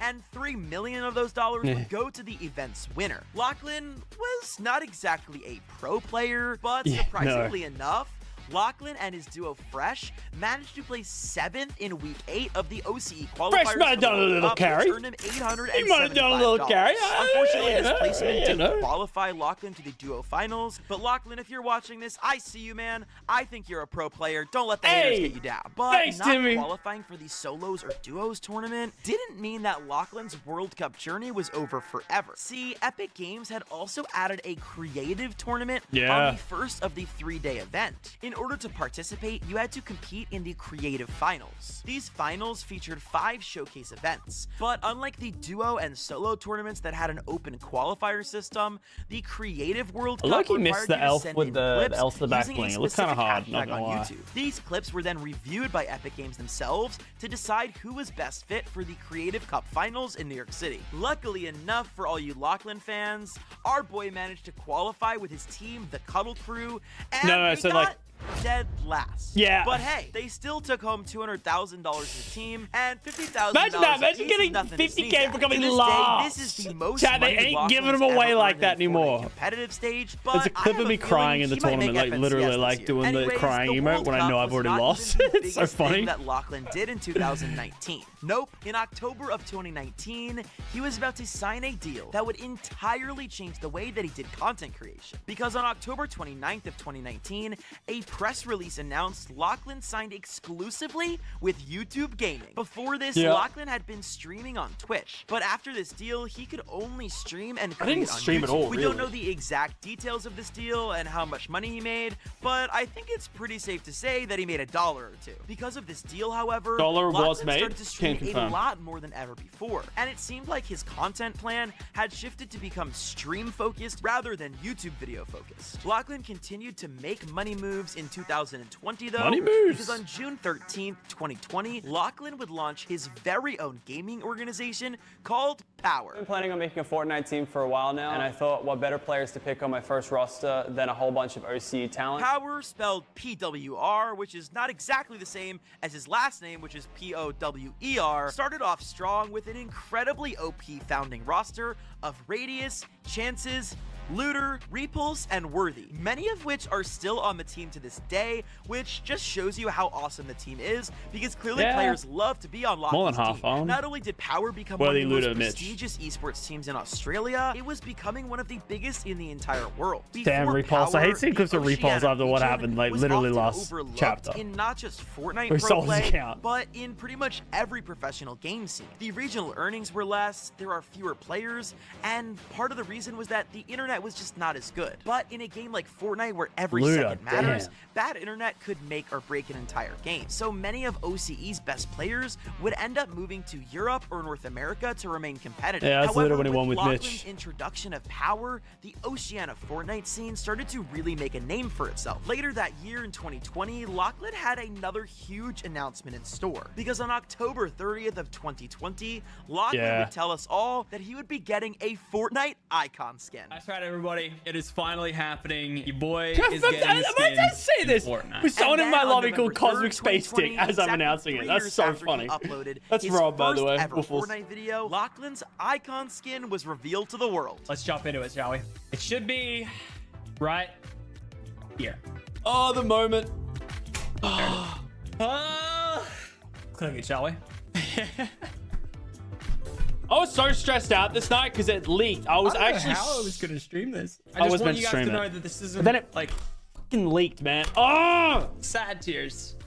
It's tears of joy. It's just a lot, man. Getting an icon skin in Fortnite is a huge achievement. It's like joining the Hall of Fame in a sport that you love. It memorializes you in the game forever in the best way possible. And honestly, I could not think of a better guy to get this honor than Lachlan. He's been grinding at content creation since 2013 and was at ground zero of Fortnite content creation. It totally makes sense that he was among the first YouTubers ever to get an icon skin. And over at Power, the team started to crank out content videos on their main channel. Lachlan would often make appearances there to moderate videos and keep the ship running. And like many gaming orgs, they also started to add content creators in the mix like Overstrand, Vinduli, and the very famous Loserfruit. Their content mostly focused on Fortnite challenges and tournaments alongside the usual org announcements. And in October of 2021, Power expanded to hosting Rocket League teams in addition to Fortnite, which is going to become a massive part of the organization in the future. Obviously, Lachlan was doing a lot at once. He had a successful YouTube channel with millions of subscribers, a massive YouTube streaming content, a huge gaming organization, not to mention he was a pro Fortnite player. So I'm surprised he even found time in the day to breathe. And when you do so much as a content creator, sometimes you're susceptible to something called burnout. I mean, anyone can get burnt out from any job, but especially YouTube, since so much of your work requires you to physically get up, choose to film a video, and be creative and fun on a very regular basis. And that is super hard to do whether you're motivated or not. Even the biggest creators like Lachlan are not immune to this phenomenon. And unfortunately, all this hard work would catch up to Lachlan on November 8th of 2021, a year after his icon skin was released. Lachlan would release a video titled Goodbye for Now, to his main YouTube channel. In the video, he reveals the toll that his streaming contract had on his drive to make videos. Being fully transparent with you guys, the first 16 months of this streaming experience was pretty pure bliss. I was enjoying Fortnite. You enjoy the game, you of course enjoy streaming the game, but the last 6 months have been an absolute grind. Like, I have struggled to get the hours in, and I think the viewers are exhausted in it as well. I think the whole formula of watching someone streaming playing the game just to win is outdated, in my opinion. This was obviously huge news to regular viewers of the channel. Lachlan had never taken a break like that since he started YouTube back in 2013. However, unlike most YouTube comment sections, this one was very supportive, and they approved of Lachlan's much needed break, but also hoped that he would get back soon. However, while the break was happening, he did encourage viewers to head on over to the Power channel, which would still be cranking out content. And let's be honest though, we knew that Lachlan's break wasn't going to last that long, because on December 4th, 2021, he made his triumphant return with a video titled simply, "I'm back." Alright everybody, it's finally time to come back to YouTube. And clearly he hadn't been on vacation during his 1-month break. He came back with an entirely new gaming setup, new background, multiple perspective cameras, and a brand new sweet PC. For the setup, we did get a brand new PC. The gaming PC is now going to have the latest generation i9, plus completely stacked throughout the board. Here's like the specs of what we picked up, and this was officially sponsored by no one. We paid for it ourselves. But yeah, I'm just super excited to get right back into damn, I don't like the clean shave. shave. I really don't like you guys it. are too,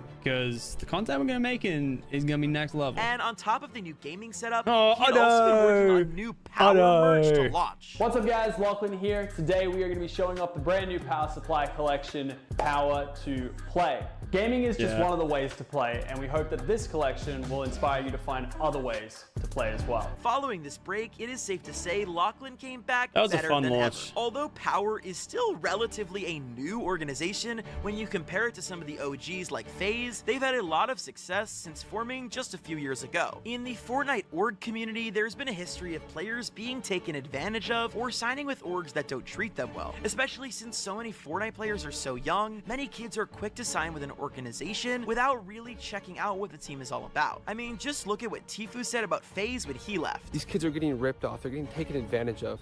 These contracts are not okay, and this needs to never happen again. And there's tons of people in contracts this bad, just like me. And I'm the first person to stand up and say, this is not right, this is not cool. However, it doesn't seem that what Lachlan is building is like that at all. Like I said earlier in the video, they have a lot of players that have been on the team for 3 or 4 years, which just goes to show you how much people love unless we help them get there on top overseas, of that, the because it's so videos on the expensive. Power channel are so entertaining and well edited. You could tell a lot of effort is going into what the organization is creating, and it shows in their numbers. The team now has over 2 million subscribers on their YouTube, and their videos regularly get hundreds of thousands of views. Okay, we're gonna check out the Typical Gamer documentary made by Timmy FNBR. It says from college dropout to Fortnite millionaire, Typical Gamer. And then it has me apparently tweeting, I can't do this anymore, which I never tweeted. So a little bit of clickbait. That's how they get your attention, you know? So let's go ahead and watch this and see what Timmy has cooked up over here, all right? This is Typical Gamer, Well, that the is me. biggest Fortnite YouTuber in the entire world. But not many people know the true story on how Typical Gamer rose to the top of YouTube and the Fortnite world. I've actually never told this to anyone before. However, that ends today because I got the chance to do an exclusive interview with Typical Gamer himself, and you can only find it right here on Timmy FNBR. Yo, what's up, Timmy fans? Timmy's So been cooking. without further ado, and with the help of the man himself, this is the entire story of Typical we going Gamer. way back to when I was born. Typical Gamer Rebello was born on March 23rd of 1992 in Canada. Yeah, so I grew up in Toronto, Ontario, Canada. A lot of people think I'm from America, but no, I'm definitely Canadian. He was raised by his two parents Canadian, from Portugal alongside his older brother. So both my parents are Portuguese, like straight from Portugal, which a lot Bet of you people guys don't didn't know that. as well. I was spawned, and my brother was too. So I got one brother, he's older by a couple of years. That's a family situation there. Typical Gamer got into video games at a very early age as a young kid. So my very first game, I think I was like 3 or 4. It was playing on the SNES, so the Super Nintendo Entertainment System. That's I how way have back my I go. original one. Yeah, let me show you. But this is the actual original one. This is the one that I played on. Look at that. That's my First game I OG ever console. played was Super Mario World. That's literally And the first for those game of right my there, that viewers one. who were too young to have an SNES, it came out all the way back in 1990. And here's is just wild. a little clip of what the games used to look like. Yeah, this is on what it. I was playing when I was a kid. A little bit more pixelated than what we're all used to now. But at the time, these graphics Bro, this were was, ahead like, of their time insane. and absolutely This insane. game was nuts it when I was got a kid. near perfect reviews from all gaming outlets that existed at the time. As TG got older, his love for video games grew even stronger. For sure, yeah. So I had a pretty regular school life. I was pretty good at school, but I tried to finish my homework as quickly as possible so I could just rush and play games. He played a wide variety of games, from MMOs to story-based action-adventure games. Some of my favorite games of all time that I poured like the most hours into, SOCOM 2, which is a third-person shooter. SOCOM 2, Guild baby. Wars. The way I would describe for people that don't know is pretty much if you didn't have money to buy World of Warcraft, you would play Guild Wars because there was no monthly subscription. So I played a lot of Guild Wars, over 10,000 hours. I played a ton of Guild But Wars. just because he was a huge gamer doesn't mean that he never left his house. TG was also a huge hockey fan and even dreamed of being in the NHL when he got older. Big facts. I didn't play any like official sports. I played a lot of road hockey, and then I played on rollerblades hockey as well. And I really, really wanted to, growing up, be an NHL star. My parents wanted me to get into soccer, and there was soccer and hockey, and we looked at it and we looked at the prices, and it's just so incredibly expensive to get into hockey. And it really is. I love soccer. I love playing soccer, but I was just so focused and honed in on this idea of playing hockey that anything else wouldn't do. While TG slowly Facts. stopped playing sports as he got into high school, he did not step back from gaming. Because of this, he wanted to explore the internet even more 2010, and decided baby. to create his YouTube channel on August 24th of 2008 when he was only 16 years old. And I can imagine that some of you weren't even born back in 2008, so it's safe to say Typical Gamer has been doing this for a long time. Unk At the status. start, It says there was unk barely status. any YouTube algorithm. They actually hand-picked the videos that would be put on the featured page. And That's true. shortly after that, on July 9th, 2009, Typical Gamer would also branch out into the streaming industry on the website we now know as Twitch. However, back then, it was still called justin.tv. And true. he would start live streaming Battlefield 1943 with his older brother. First game I ever made content on was actually, I mean, this is super random, but it was Battlefield 1943, and I was bet you streaming guys on haven't Justin heard of that. TV. So that was in 2009. I still have some clips on 2009. my, Can we talk Twitter. about that? I started streaming in 2009. From when I'm reacting to this, that was over 15 years ago. Over 15 years ago, I started streaming a channel of that. We love the vibe of, you know, it feels like you and your boys are playing in a room together, right? Hanging out. So how can we do that? So we went to eBay and we bought this thing called an Easy Cap for literally, I think, like $10.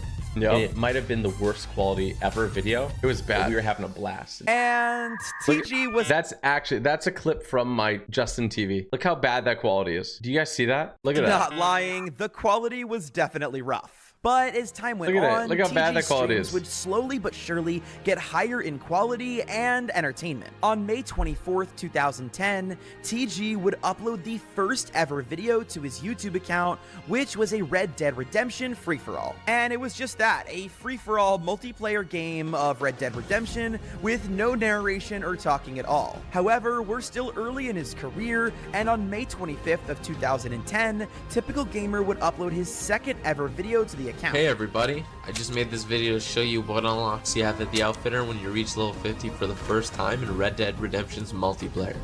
This was Okay, I sound like a massive nerd, bro. I sound like a massive nerd. That's okay.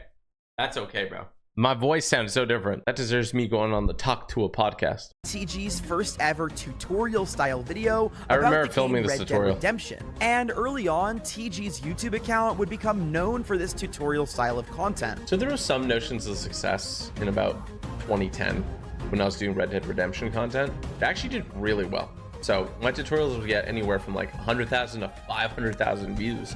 For a tutorial at that time, it's pretty insane. Although, yeah, I mean, like, let's look at them real quick. Let's go to videos, go to oldest. Look at this, 400K. Obviously, people go back and try to look at my, you know, when did I upload this? What? May 24th. But look at this, free for all, 400K. People will go back and look at this one and be like, oh, I want to watch his first video. But look at the other ones, all right?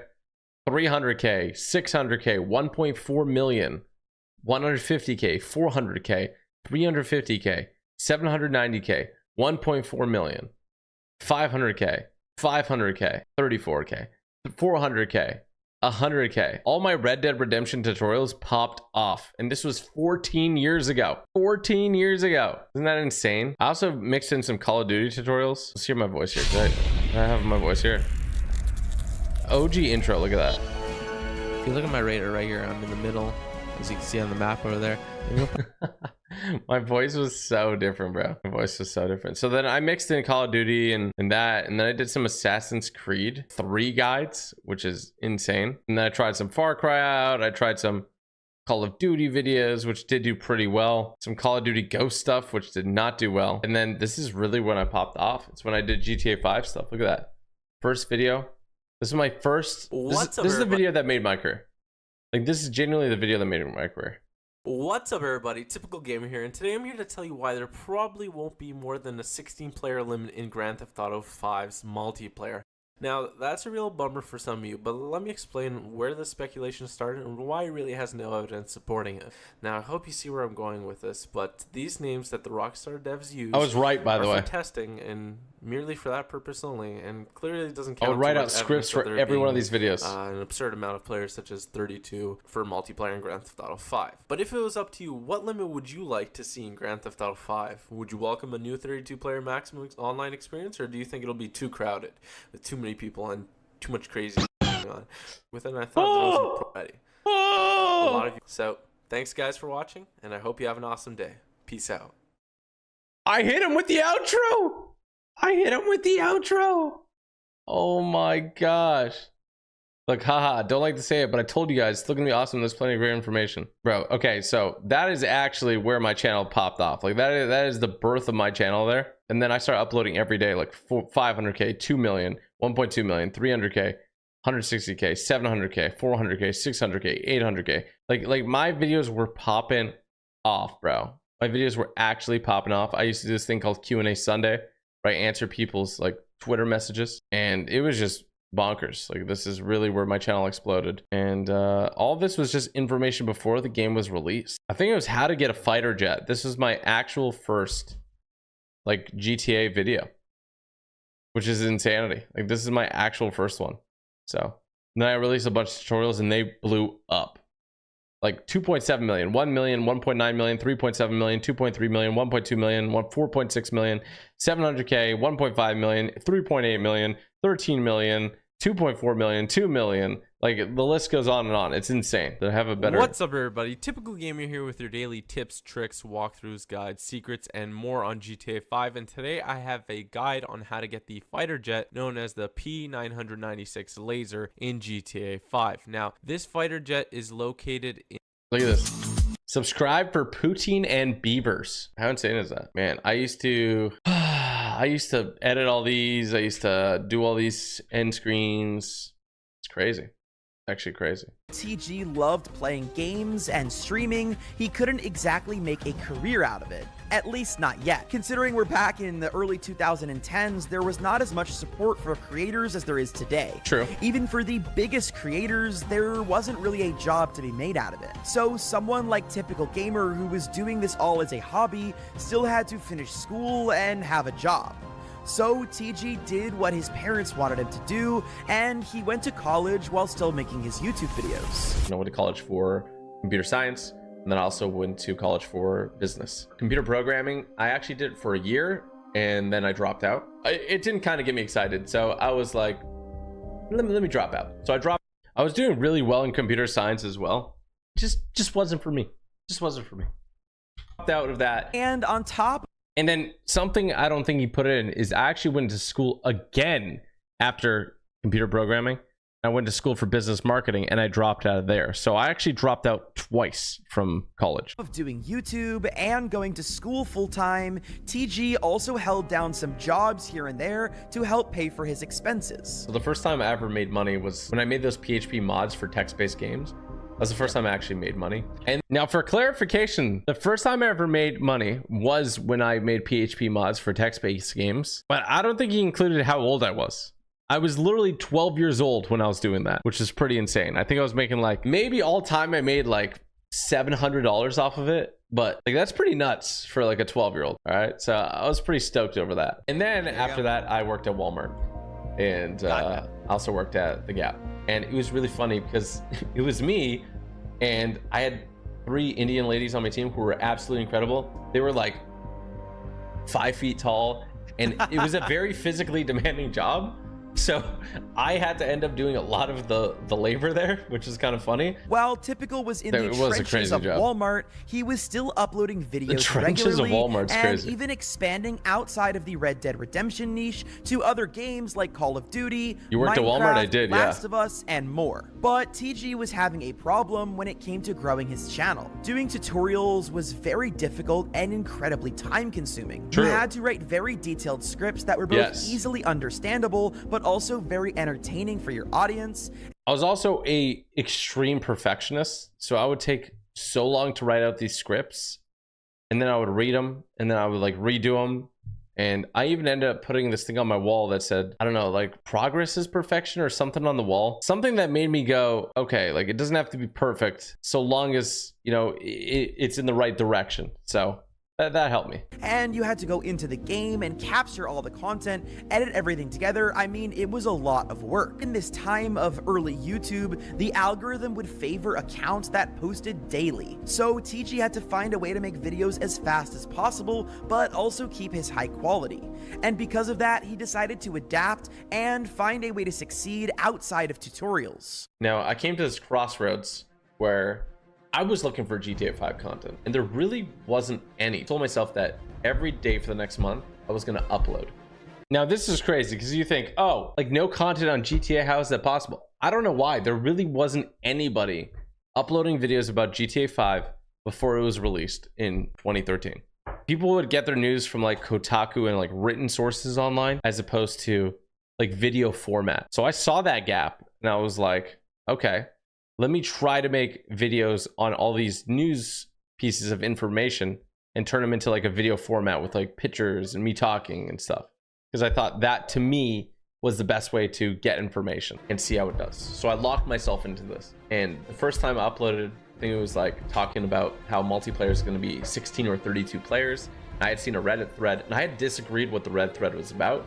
I was like, let me make a video on this, right? So I made a video on it, and the first day I got like 20,000 views. I was like, holy crap. Which was an insane amount of views. And then the next video upload got 40,000 views. And then the next video upload got 80,000 views. And the next video, and it kept going up until this point where before GTA 5 was released, my videos were getting like 300, 400, 500,000 plus views. Sometimes, I mean, you even seen like some of them hit several millions, right? And on top of this, once the actual game came out, he took this hype train that he had created. Look at me over there. Look how little I look. I don't even look like the same person anymore. That's crazy. And did his first ever live stream on YouTube. I love it when she says recording a Grand Theft Auto. It's like, damn, I'm playing that game. And from that point on, TG was a very dedicated GTA YouTuber. And once these YouTube videos started to blow up, it began to look like YouTube could actually be a real career for TG. So because of this, he decided to drop out of college and really focus on his channel. But that's when I dropped out of business said than marketing. done. Back in 2013, I think November. It was after my GTA videos were doing really well. I think the game had released, and I thought I just had to really dedicate myself fully to this opportunity. And I was able to present to my parents and be like, hey, I think this is really the right decision. Let me try it out. I mean, that's really tough, especially with my parents being immigrants, right? So university, especially for immigrant parents, is so massive. So the fact that I want to drop out, I think really hit him in the core. But these days, he kind of comes up to me. When I say he, I'm speaking about my dad. I don't know if that's like abundantly clear. So sometimes he's like, I'm sorry. I'm like, Dad, you don't have to be sorry. It's like, nobody knew. This is such an experimental time in gaming. And he used to take away my internet all the time. He used to bring like the modem with him to work because I would play too much games. I mean, and he's like, I'm sorry for doing it. I'm like, no, you're doing the right. I was playing way too much games. So with the, and that's a fact, man. I mean, I'm growing up. I played way too many games. So W Dad, honestly. It's funny how things work out, though. The weight of his family and his own future on his shoulders, Typical Gamer took the risk and dropped out of college and got to work. And because of this consistent uploading, as well as having more time now that he wasn't in school, Typical Gamer was able to hit 1 million subscribers in 2015. Isn't that crazy? I hit 1 million subscribers in 2015, and right now it's 2024, and we're at over 15 million subscribers. It's insane. Be the most important moment in Typical Gamer's life in the year 2015, because he also met who would now be his wife, Samara. Yeah, it must have been 2015, I think. So before the Fortnite release, but after GTA stuff happened. So I think I had just cracked like 1 million subscribers when I met Samara. Before we even started dating, I would tell my friends, like, that's my future wife. I kind of knew when I met Samara. She's such a special, amazing, incredible person. She inspires me so much, and I'd taken her to go horseback riding for one of her first dates and stuff. So it was love ever after. But I was still living in Toronto, so we were long distance for basically about a year. That was really tough. But I remember how excited I was when I would book a trip, and it was like a month from now, I'd come see Samara and we would FaceTime for like hours on end. I really appreciate those moments, and I think it helped us build a really, really great bond. And I remember how anxious I would be. Look how young we look. In excitement when it would come to the date. Look so little. Me visiting her. That date couldn't come sooner. Like, I wanted to fast forward life so bad. And it was just, it was amazing. So for a while... It's true, honestly. I remember waiting. I've never felt that in my life. Like, when I knew I was going to go visit Samara and fly over to Vancouver, it's like a 5-6 hour flight. Like, say it was like 2 weeks from now, I would feel like heavy, the most excitement ever in my life every day. And it would like build and build and build. And when I would go visit her, it would be fantastic. When I come back home, I would like count the days until I could go do it again. So, it was magic. I knew it was magic from that too. And we would FaceTime until like Samara would literally hear birds in my microphone because I was on East Coast, she was on West Coast, and that's how much we would talk. So it was crazy. I'm waving at her right now. I love you. It looked like TG's career was at its peak. He was making incredibly successful GTA content and was now one of the most popular gaming YouTubers throughout the mid-2010s. However, a game was about to release that would not only change Typical Gamer's life, but the entire gaming community forever. Fortnite. On September 26th, 2017, Epic launched the Fortnite Battle Royale mode. The concept was simple, just like H1Z1 and PUBG, which were both games that Typical Gamer was familiar with. There would be 100 players entering in an arena, and only one can leave. They start on the battle bus, skydiving into an island where they would gather loot, build forts, and fight off enemies until they were the last one standing, all while running from the ever-shrinking storm. But like any new game, Epic Games wanted big YouTubers and streamers to play it on their accounts, so that way more people could see it and build up hype around it. And around this time in 2017, Typical Gamer had over 5 million subscribers at this point. Isn't that crazy? When Fortnite was released, your boy had 5 million subscribers. Is that right? I think that's right.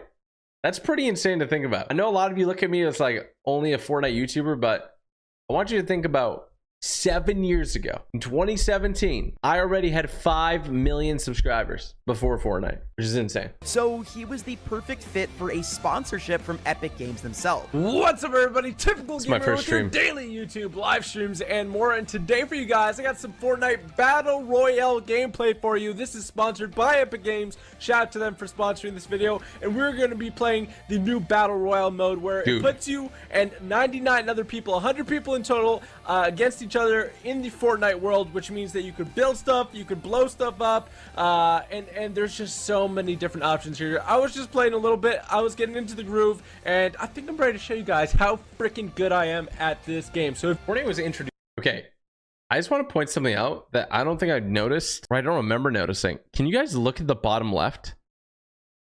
So there used to be a global chat that you could type in, YouTube and live in the bottom left, I know you guys can see it. Streams and more, and today for you guys, I got Somebody some Fortnite typed Battle penny Royale equals thick. gameplay for you. This is sponsored by Epic Games. Shout out to them for sponsoring Somebody this video. typed penny and we're equals gonna be playing thick. the new Battle Royale mode where That it is puts you insane. and 99 other people. That is a paid actor, bro. That is a paid actor. What the 100 people heck? in total, and I think I'm ready to show you guys how That's insane. freaking good I am at this game. So if Fortnite was introduced to me I had seen, you know, things about it in the news, Like Save the World and all but that. the first time I had the opportunity to play it, Epic actually offered me a sponsorship to play it. So the first time I ever played Fortnite, I was paid to play Fortnite. Well, that's because I had 5 million subscribers, right? And I play a lot of GTA. They reached out to bigger YouTubers and they said, you know, hey, we want to pay you to play Fortnite. So I was like, I'm down. This game looks awesome.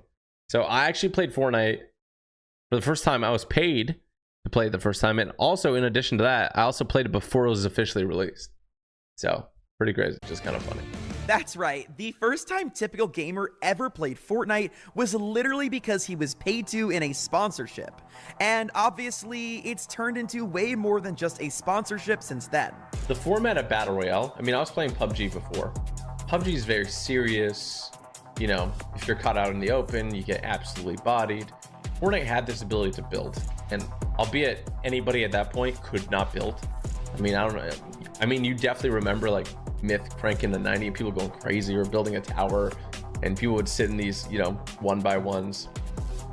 All that was absolutely insane. But I love that you have the ability to defend yourself no matter where you are. So that's why build mode really stood out to me.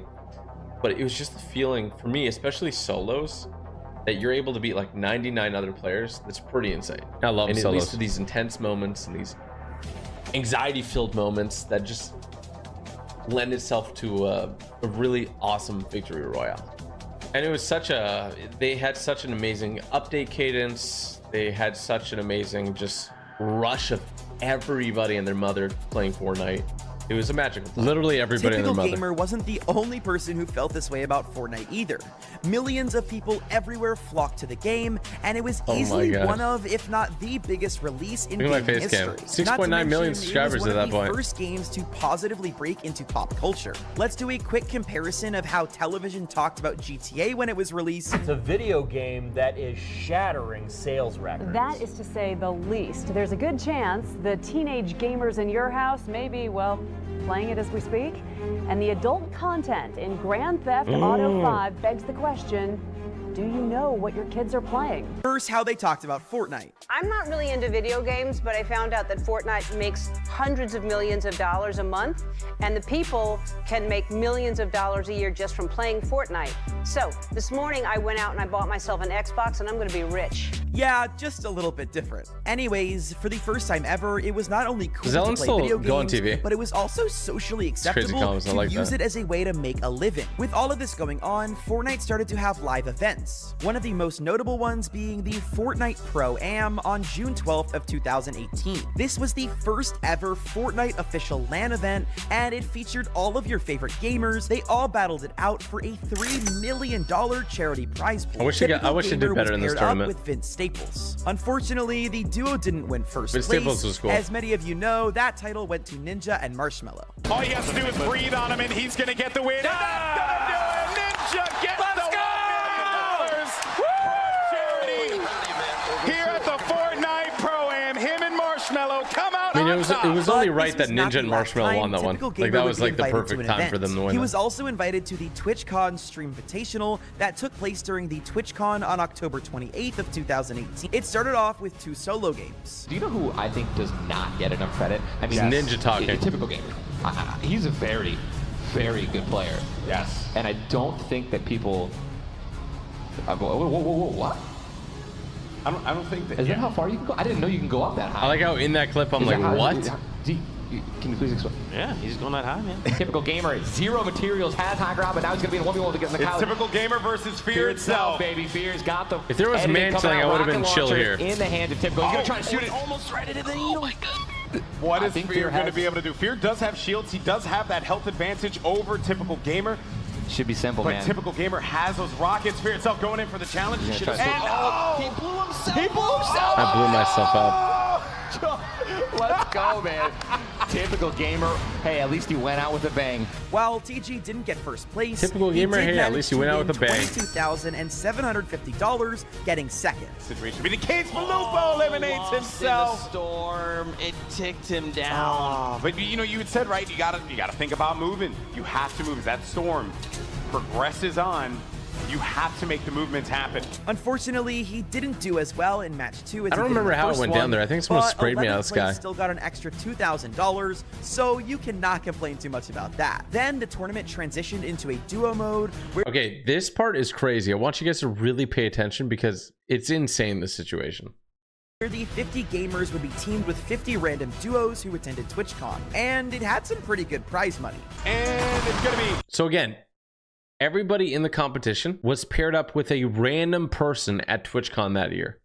Like a random person. We didn't know who it was going to be. A random person from the event. Not a streamer, not a pro player. Literally a random person. And that's surprising right there. $65,000 for first place, second place. So that means if you got first place, you won $65,000. Half of it goes to you. The other half goes to the random person that you were playing with. Place takes home $44,000. Third place takes home $29,000, and then you see the breakdown, so on and so forth. 11 through 50 will take $2,000. Not bad for a fun day playing some Fortnite. Yeah. You're gonna lock yourself a grand. So going into this game, he not only wanted to win for himself, but also for the random TwitchCon attendee that he wanted to win some money too. Stakes and expectations were high, and luckily Typical Gamer was ready to live up to them. And he's facing off against Venos. NA versus EU happening right now. This is the finale right here. He's very low on HP as well. He's going to be trapped outside. He's getting chunked for a lot of damage. It's Typical Gamer from up top. Typical Gamer. Oh, Typical Gamer gets the win. The victory royale. One of my favorite moments of my life right there. So well Look at done that hat. from Typical Gamer. 4 eliminations in that game for him. Here's the final Look at moment this, from the that top game from ropes. Typical Gamer's I eliminate POV. Myth. Picks off Myth. Finds Eliminates Venos. Venos. Venos basically was at 12 HP. Gets the W. And Typical Gamer. I mean, really, the 3 players that you see here, so exquisite at Fortnite. So fun. So fun. There you go. And there's the money. Look at me right taking a there. picture of This it. guy, Come out. his Yo, teammate. Can you just imagine, right? You're like, I'm gonna go to TwitchCon. I'm gonna play some. I'll have a golden ticket. Oh, that's cool. Oh, I'm gonna play with Typical Game. Oh, that's cool. Yeah. Oh my God, Typical Gamer just won us a bunch of money. If you are not subscribed to Typical Gamer with Sarek, you need to go and do that right now. I want to know what happened to him. I've never heard of I've never heard of him past that day. Like, I won that person $32,500. I want to know what they spent the money on. Like, I won a random person, Ewit Sarek, $32,500. Like, that's a lot of money, US dollars. That'd be a good video. It would be a good video. If this makes it to Ewit Sarek, hit me up, bro. Holy smokes. Subscribe to Typical Gamer with Sarek. You need to go and do that right now. That's right. Typical Gamer got the victory royale and $65,000 to split with his random duo. And that was on top of the $25,000 he had already won in the solo tournament. I think it's crazy that overall I won that tournament. Is a content creator Surprise. when actually he was one of the best players ever in early Fortnite. How you feeling? How you feeling? Okay, also, I'm feeling good, man. Right when we won that game, I jumped up and I don't even remember. I just remember hugging him so hard, you know, because it was just. That's him right there. It all That's boils you with down to that Sarek. one moment, right? And it's just, it's crazy when it gets there and you actually win. Too, when I just want to point out that I think he had no idea that he was going to win, of course. But also, I think he died off spawn. I think he literally died off spawn or shortly after. So I soloed the game from that point in a duos environment. To be fair, most of people's duos weren't very good. There were some that were okay, but yeah, that was basically like a solo duo. I was definitely skinnier back then too. I want to point out something really funny here though, that I didn't know. Okay, so you see it's Ewit, Sarek, and me. We're getting interviewed by Nathan Mooney, okay, who worked at Epic Games. And just this week, we actually hired Nathan Mooney to be the head of marketing for Jogo, my games company. So I didn't know that this clip existed of me and Nathan talking before, and someone sent it to me and I sent it to him, and it's just crazy. So absolute W. I'm so excited to have Nathan on the team to be the head of marketing of Jogo, and it's a big old W. He's an OG, so it's great Moment, right? And it's just, it's crazy when it gets there and you actually win. too. When I was Nathan's a great guy. Twitch Stream Invitational, which I was streaming exclusively on YouTube at the time, so kind of funny I was invited. But I won the whole thing. I got first, which was like a crazy $65,000 prize, which was split with my duo, who was a random participant from TwitchCon. So wherever you are out there, I hope you use the $30-something thousand for real. good. So there's footage of me winning, and I like. Look at me winning. Yes, like it felt so good. Honestly, I'm not even joking. One of the peak moments of my life. Like, it was just so much anxiety and adrenaline, like you mentioned, and this tension, and just being able to win a game with so many talented people. There was pros there, a lot of content creators that are so good. I mean, Tfue, Myth, Ninja, like they were all there. And you know, I was able to win a game and get first in it overall was such an incredibly exhilarating feeling. The Twitch Stream Invitational wasn't the last time Typical Gamer would dabble into professional Fortnite either. He also competed in the Fortnite World Cup qualifiers and even managed to get into the top 100 on NA West multiple times during the 10 weeks of qualifiers. And for those of you that don't know, we almost the World qualified. Cup I had feel 40 we were million close. participants, which means getting a top 100 on your region is absolutely insane. And there's something so beautiful that with Fortnite, how they presented that format, anybody, no matter where you are, no matter where you were, had a chance of going to this World Cup, had a chance of making millions of dollars potentially, right? And that's such an exciting notion, especially for a game that was just absolutely slam dunking it left, right, and center. I mean, I remember playing that. I had a blast. I was pretty darn good at the time too. I didn't qualify, but we got near top 100 some of the weeks, and you know, it felt insanely intense. Not to mention, Typical Gamer was living in Canada at the time he was playing these, so his ping was nowhere near as good as the other pro players in Los Angeles. While TG did not get to make it to the World Cup, he did have another chance to play in a LAN event the next year in 2019, on June 16th of 2019. There was another Pro-Am, and his duo partner was Jimmy Yang. Typical Gamer followed by Jimmy O. Yang, the actor. Bro, you guys know Jimmy O. Yang. I'm sure you've seen his stuff. He is so funny, dude. Jimmy O. Yang is such a funny guy. He's such a stand-up dude too, because him and I had got like different hotels, and he got like this really fancy hotel, and he had to like leave the night before, and then he gave me his hotel. Like he gave me his hotel after, and he was like balling. It was so cool. Man, he's so funny, so humble, such a great guy. Absolute W for real. And he's been popping off lately, so big shout out to Jimmy O. Yang, man. Also on Silicon Valley, they look excited to be out here. They're taking the stage right now. And while they didn't win the whole tournament, they did get to snag a victory royale in game number 3. He knows this is a lot of pressure he's in, but Jarvis has no more builds remaining. It was me versus Airwalks Jarvis, so much to work Airwalks, and Peterbot. So weak here, Golden. Jarvis falls all the way down to Peterbot. Who's going to win the exchange? Typical takes the high ground. In comes Airwalks as well. He actually catches Peterbot. This is insane. Typical Gamer has the high ground. Jarvis is going to be down to 31 HP, and as you like to say, Monster, playing that low I can't believe his Jarvis. He wasn't using aimbot here. ground warrior role. It's a 1v1v1. Jarvis tags Airwalks. That's going to eliminate him. 1v1 me versus remaining, Jarvis. And it's Typical Gamer in the high ground. Jarvis needs to hold this one up, but can Typical Gamer get that final connection, the victory royale in game number 3, and jettison them up in the leaderboards? Typical Gamer scouting around, and he playing great defense there, just holding him off, not allowing him to get any kind of vision. But when is this going to run out? When is he not going to have any builds anymore to work with? Typical Gamer, on the other hand, doesn't have anything. One build remaining, and that's it. He's going to land in front of him, and Typical Gamer! That probably felt better than winning the money. This is for charity, but eliminations, 17 points total. GG. At the second Pro-Am, I had won one of the games. My duo partner was Jimmy O. Yang, who's an incredible comedian and just an awesome person. And I had won one of the games pretty much because he died, like, I think pretty much. Yeah, another situation. I had to win like solo, basically. I had to win it solo, and I think I eliminated Jarvis to win it.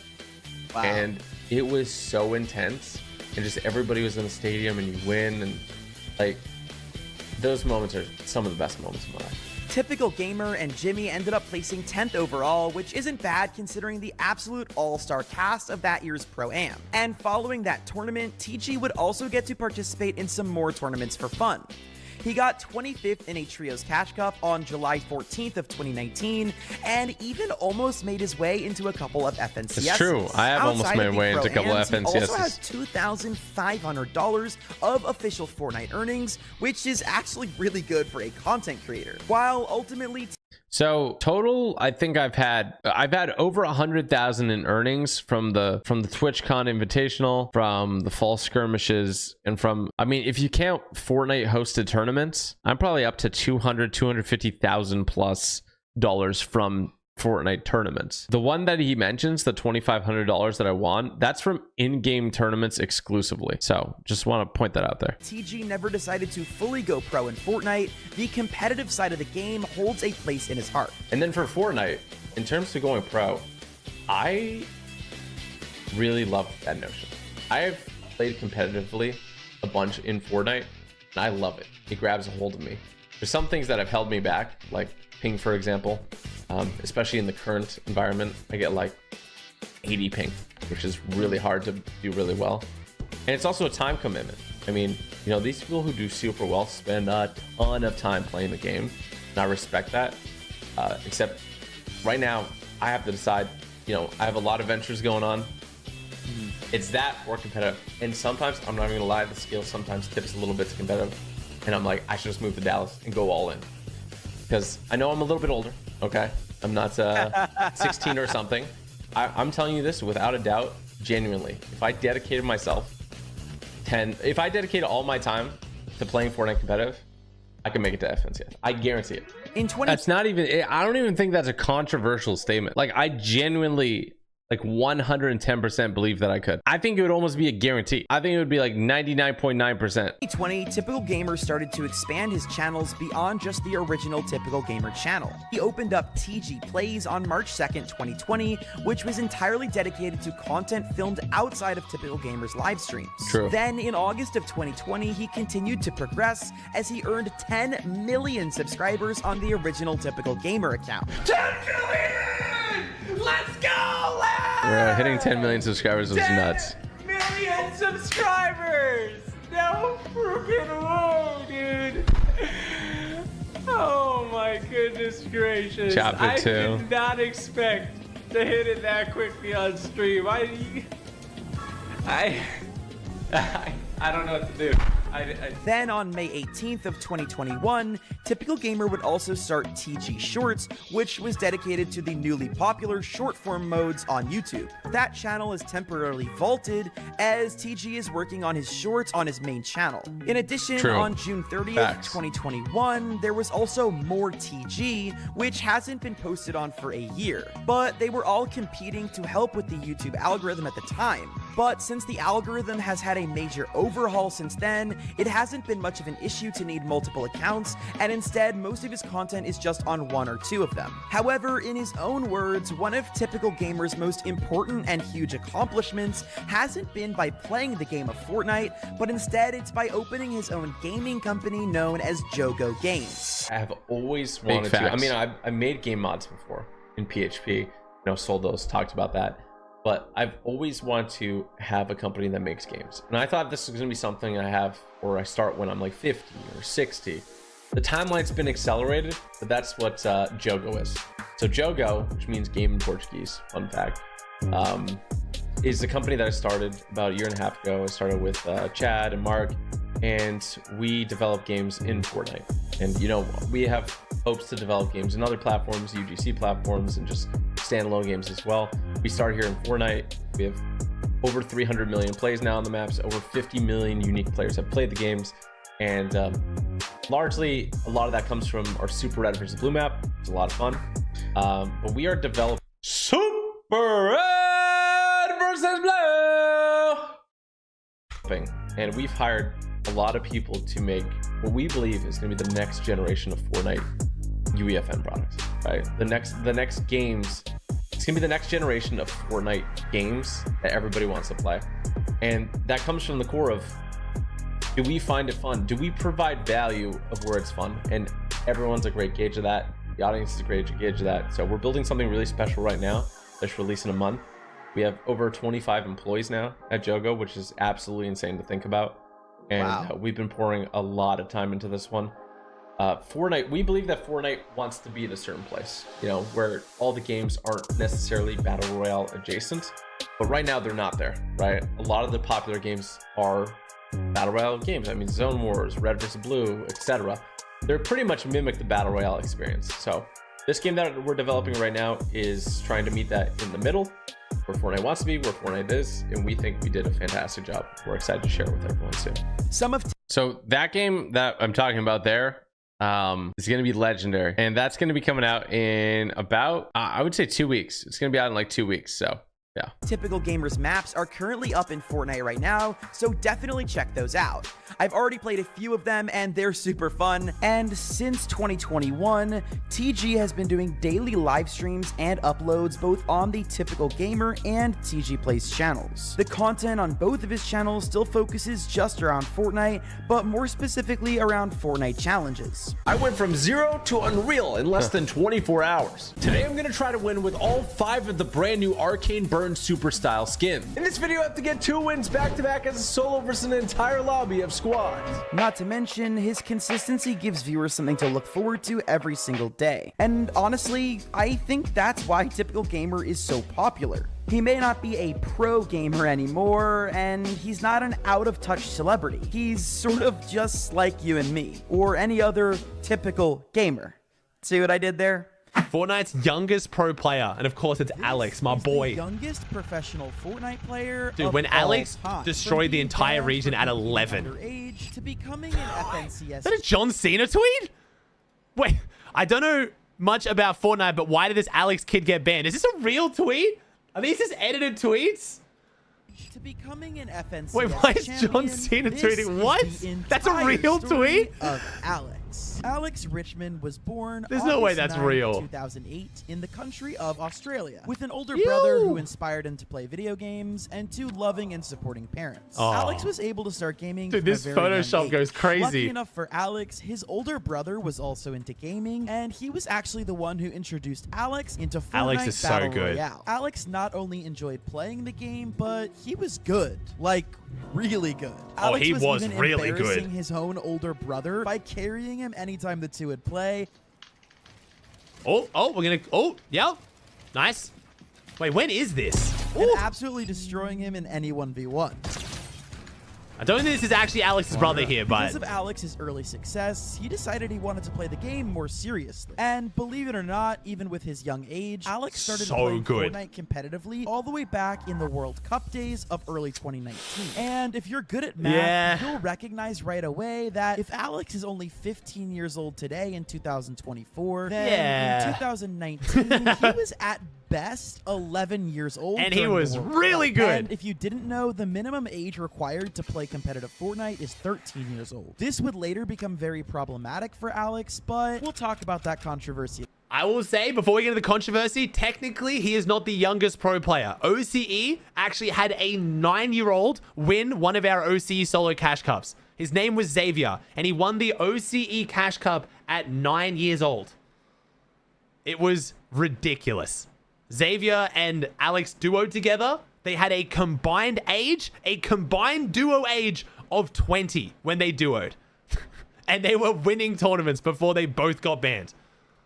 Later, because for now we need to talk about the Fortnite World Cup. This was a huge event held in New York City for the best of the best in Fortnite, with $40 million in prizes available and over 50 million players trying to qualify for the main stage in New York. I can't remember how Alex did in World Cup. This event earned you $50,000. To this day, this is still the biggest esports tournament of all time, and Alex, he wanted in. So from that moment on, he knew he wanted to be a professional Fortnite player, and he did whatever it took. So he started grinding every single day. He wanted to get into the World Cup, and nobody was going to stop him. However, after 1 week of qualifiers, unfortunately, where did he come though? Qualify. Then after week 3 passed, week 5, and week 7, Alex sadly didn't get a qualifying spot and get to travel to New York. However, in one of the weeks of the qualifiers, he did earn $100, and for wait, an 11-year-old I out-earned kid, Alex that in World probably Cup? felt like $1 million.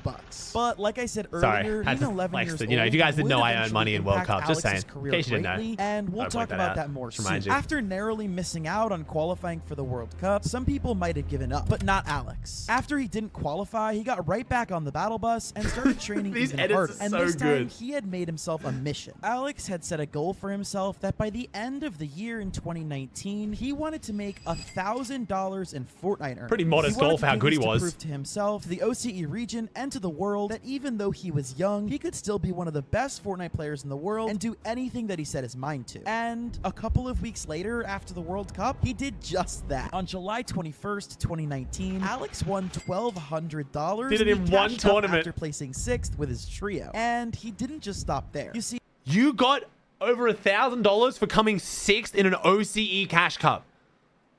Dude, every time we watch these videos, I just am always blown away by how insane the prize pool used to be. Hello? For an 11-year-old, money isn't the most important thing. Alex wanted to be That's the gotta best, be split. and more importantly, prove his haters wrong. So, to prove he was the best, Alex set himself up with another really challenging goal. Now that he had earned $1,000, the next step was to get first place in a tournament that year. But with players much older and more experienced than him, this was not going to be easy. In the meantime, while Alex was getting better at competitive, he also wanted to start making content. Alex posted his first ever Fortnite video on YouTube on September 27th of 2019. Good old montages, it was a man. montage Take me of back. some of his best Fortnite moments with some music playing over it. Wait, that was Xavier. That's who he just killed. He just killed Xavier, the 9-year-old. The montage was pretty good, and keep in mind, this is from 4 years ago, meaning it was made by an 11-year-old, which honestly just makes me sad at how bad at Fortnite I am. Anyways, back to Alex. After this first video was posted, he consistently uploaded highlights of his various tournament wins, showing off a bunch of different cash cups and placements. The videos didn't get a ton of views at first, not bad. but all of that was about to change. Remember a minute ago when I told you Alex's new goal was to get first place in a tournament? Well, on December 15th of that was it a year, solo Cash Cup? He did just that. He got first place in a solo Cash Cup. Look at me which, go. for those of you that don't know, remember is this. incredibly challenging. And even better, he earned $2,000. Not bad. I don't know about you guys, but I wouldn't even know what to do with $2,000 at 11 years old. Regardless, What are these this was edits, bro? huge for Alex and showed him that he could really compete with the best of the best pros. But there was only one problem. Alex wasn't old enough to officially compete. Like I Small said problem. before, Epic doesn't allow anyone under the age of 13 to play Fortnite. Is he going to talk about competitive how events. Alex That got being said, exposed? Because however, if not, Epic I'll tell you Games the true doesn't story. Exactly confirm people's ages when they sign up for the game. There's no real proof of identification required until you go to collect your money, which can easily be done by someone else in your family. So basically, anyone could just lie and say that they were in fact old enough to compete in the tournament when they really weren't. We've actually seen this with other prominent players previously as well, like FaZe High Sky. You see, some people can get away with this, especially at lower levels, but after a while of Yeah, when you start getting a lot of rules attention. and performing at such a high level, there was a lot of attention on the young prodigy Alex. People were even tweeting out and asking why he wasn't being banned. squeaks. It seemed like the public knew that Alex probably wasn't 13. Oh, we all but knew. Epic Games hadn't caught on yet. However, that would all change, and unfortunately, on July 21st of 2020, Alex was banned from Fortnite. This ban was set to last for a whole year, and to say that Alex was devastated would be an understatement. But Alex wouldn't let this ban stop him from trying to be the best of the best. He actually handled it pretty well. He kind of just stepped back and was like, look, I'll wait till I'm old enough. But basically what happened is almost everyone in the OC community knew that Alex was underage, but it was because he outplaced someone and took a qualification spot from someone that they went and ended up finding his dad's LinkedIn profile, then found his dad's LinkedIn profile, found his regular social media, I believe, found a photo of him celebrating Alex's birthday, and then backdated that to expose the fact that Alex wasn't 13, then reported that to Epic. That's what ended up happening. It wasn't like Epic just caught on. It was like someone like really went out of their way to like expose him. Instead of putting the keyboard and mouse away for good, he jumped over to another very popular video game at the time called Valorant. Oh, Alex started playing Valorant in between. I didn't know that. He did show Twitter that he worked his way all the way up to Radiant. Oh, wow. 12-year-old Radiant. Wait, what? He got to Radiant. I didn't even know this. Wow, okay. To be Radiant, you have to be in the top 500 players in the entire world. This Solid. showed that Alex's skills aren't just exclusive to Fortnite, and he just has the God-given gift of aim. But despite this early success in Valorant, Alex never really took the game seriously, because all along he knew that he had to return to the game that started it all, Fortnite. Although Alex's ban only lasted for 1 year, he still wasn't old enough to return to competitive gameplay. He had to wait till his 13th birthday, August 9th of 2021 to return to the game. But even though he was banned from comp, that didn't mean he stepped entirely away from the game. Yeah, you can He still play grinded regularly. Creative Yeah. and played in scrims when he could while he was 12 years old to make sure that his skills were the best that they could be when he was returning. He even posted Fortnite edits on his YouTube account titled with how many days were left on his ban. Everybody That's was actually excited great. to see the 122 young prodigy days is return. awesome. So when Alex's 13th birthday finally arrived, he was ready to take over the Fortnite world. And he did just that. Alex turned 13 and jumped right into Fortnite Chapter 2 Season 7. And soon enough, he qualified for his first ever FNCS Grand Finals with his two other trio members, Suns and Tui. Despite Alex... You know what's even crazier? Tui wanted to play with Alex so bad that Alex wasn't yet 13 at the start of this season. Tui waited until the semifinals, not the first round of semifinals, the later rounds of semis for Alex to be old enough. Sorry, the second round of qualifiers. Tui missed the first qualifier because he would rather play the second qualifier with Alex than play the first one without him. So he was that confident that Alex was just turning 13 and he was still the best player in the region. So he only played qualifier 2 with Alex. It was crazy, man.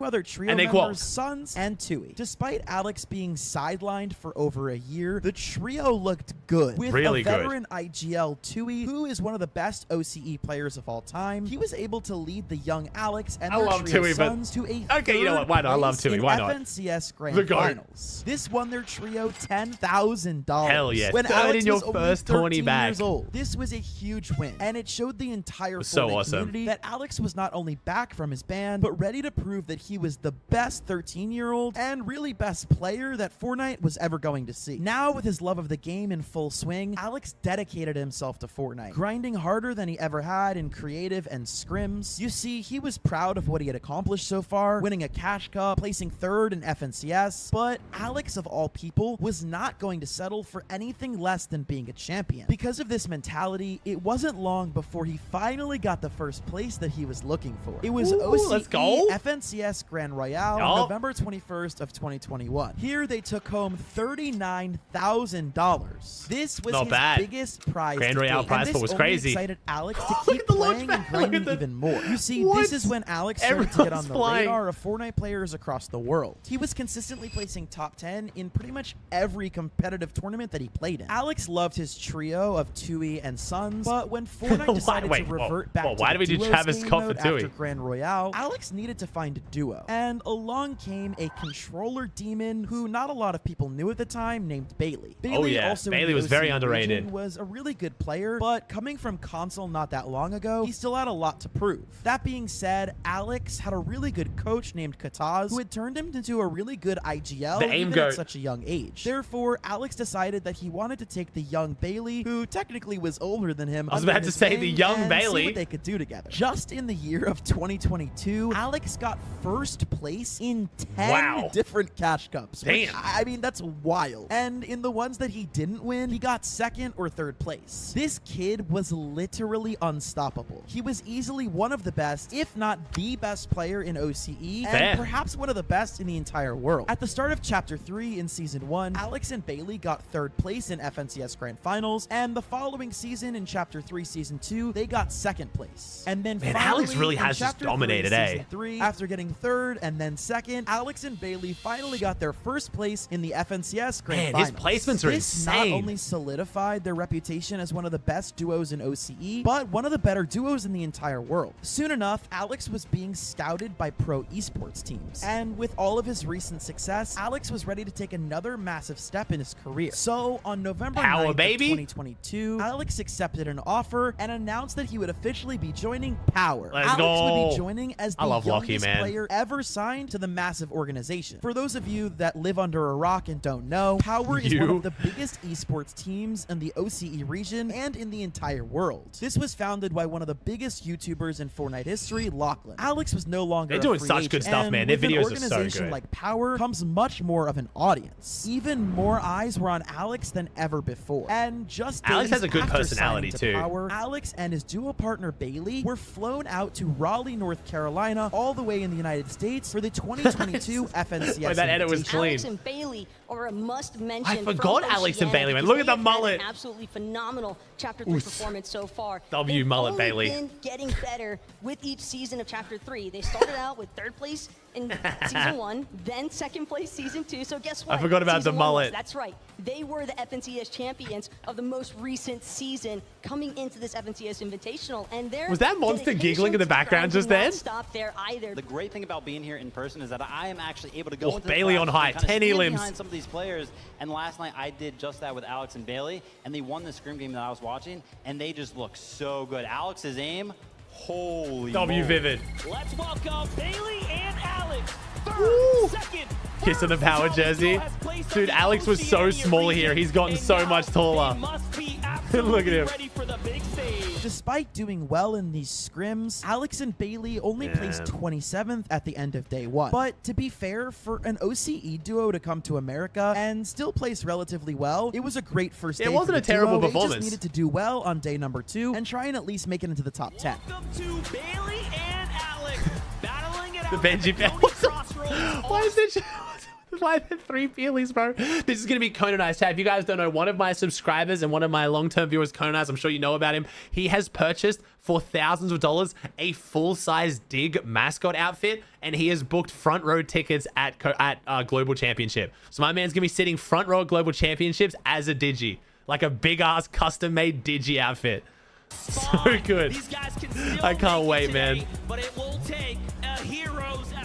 Unfortunately, however, this was exactly the opposite of what happened. They ended up placing 46th out of 50 teams in the second day, which was not exactly what they expected from the weekend. But instead of letting it get the best of him, Alex did what he does best and stayed motivated and used this as a way to get better. After the loss, he tweeted out this: "Although my poor performance really motivated me to keep competing internationally, sorry to all the OCE fans for letting you down, but I'll be back." And Alex would be back because in early 2023, Fortnite announced the FNCS Global Championship. This color scheme was so much better. The gold and blue was so nice. The gold, blue, and white. Themselves in one of 4 different qualifiers throughout the year: Major 1, Major 2, Major 3, and the Last Chance Major. So in 2023, Alex got back on the grind with the goal of making it to the Global Championships again. However, Alex decided it was time to split ways with his duo partner Bailey, and he began to try out a few other duos and some cash cups. He started playing some cash cups. Then we got the with true popular aimer. players Skits and Daneth, and even ran it back with his old trio Tui. But eventually Alex landed on fellow power player Worthy as his new partner in crime. But there was only one issue. See, Alex had played Major 1 and Major 2 with different players, and Alex and Worthy didn't decide to team up until Major 3 of Grand Finals. Yeah, this was that crazy. They didn't have enough series Very points to last make it minute. into the Last Chance Major. That being said, they had one chance. Literally and that was one FNCS chance. Major 3 to secure a spot in the upper bracket. Luckily, this new duo This not took a only lot of shined confidence. under the pressure, but they absolutely dominated. Alex had the most eliminations in the entire tournament. Their insane performance scored Alex and Worthy a 2nd place and snagged them a spot at the Global Championship in Copenhagen. What about the Kings of OCE? Could that be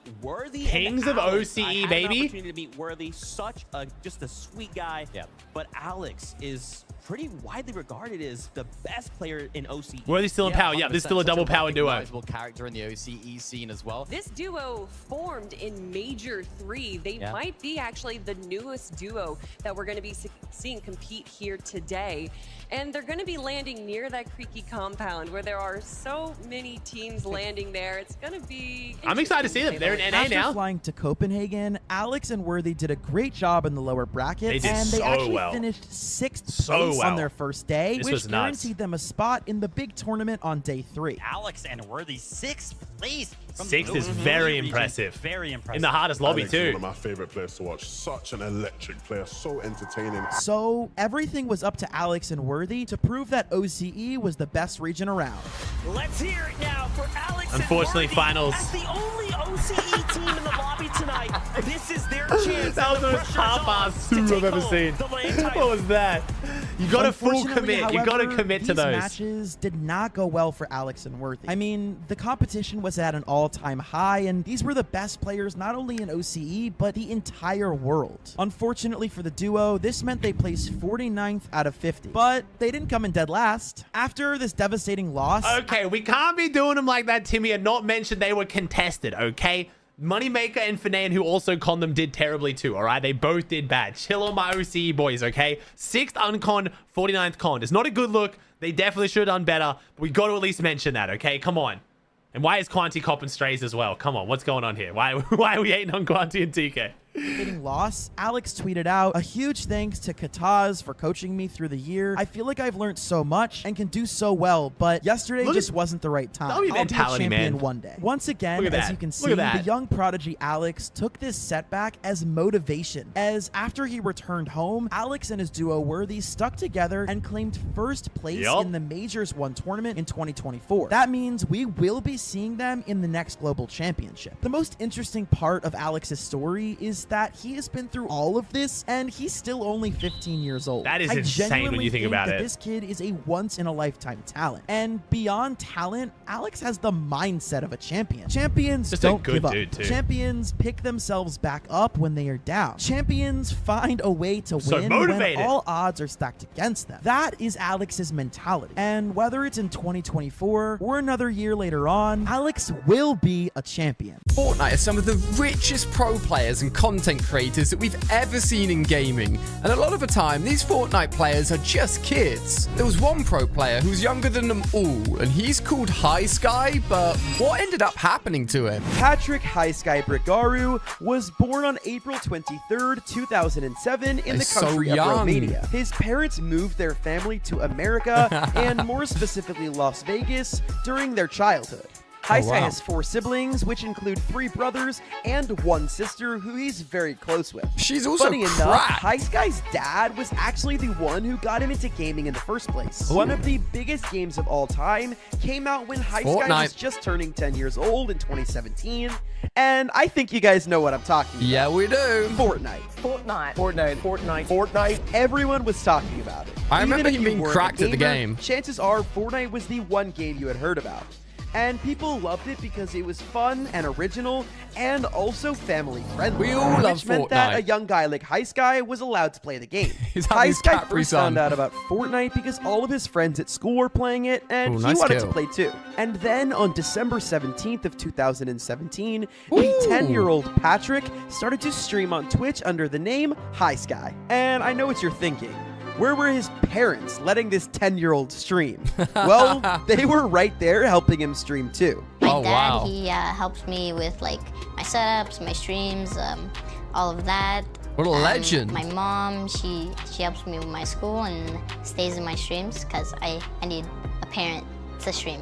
It's awesome that he not only had supportive parents who let him stream, but they were also helpful to him and even encouraged him. The only Aw. problem is, however, it was 2017, and you had to be at least 13 years old to not so he only was stream on too Twitch, young. but to even create a Twitch account. Oh, I didn't realize and that. Unfortunately for High Sky, this decision would change the trajectory of his life forever. And we're going to talk more about what happens later in this video. Despite Ooh, his how did young he get away with age, streaming High then? Sky started to reel in a lot of viewers. I think the viewers were very impressed that this kid who was 5, 10, or 15 years younger than them was a way better than they were at He's the a lot game. younger than me, I that's mean, for sure. High I'm a Sky lot was better. seriously talented. In fact, people started to say very quickly that he was better than Ninja. And nowadays, everybody's better than Ninja at Fortnite, but back then, that was a huge compliment. Hey, yo, Sorry, chill. Ninja. His first stream started off with very low viewers, but then one day, randomly, High Sky started to pick up some viewership and even got up to 50 viewers on his stream. So I was just streaming normally. I had like, I think 2 viewers, and out of nowhere, just 50 people came in and just started talking. I was like yelling at my friend, and he was like, "Bro, I swear you're getting view botted or something. You're getting view botted." And I was like, "Nah, bro, I think they're real."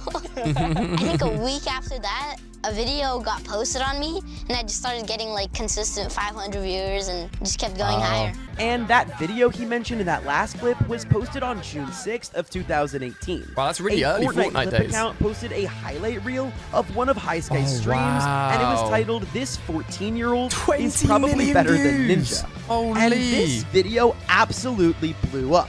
It now has a whopping 20 million That's views. insane. You heard That's me a right. 20 huge- million on a Fortnite highlight. Huge promo for him. And Wow. luckily enough, the creator tagged High Sky's Twitch in the comments, Oh, and thank people goodness. started moving to his stream in hordes. But That if is you huge. notice, the one thing wrong with that title is that they said he was 14 when yeah, he he was wasn't, right? secretly only 10 or 11 years old this time, and that was going to come back to bite him, and we'll learn more about that later.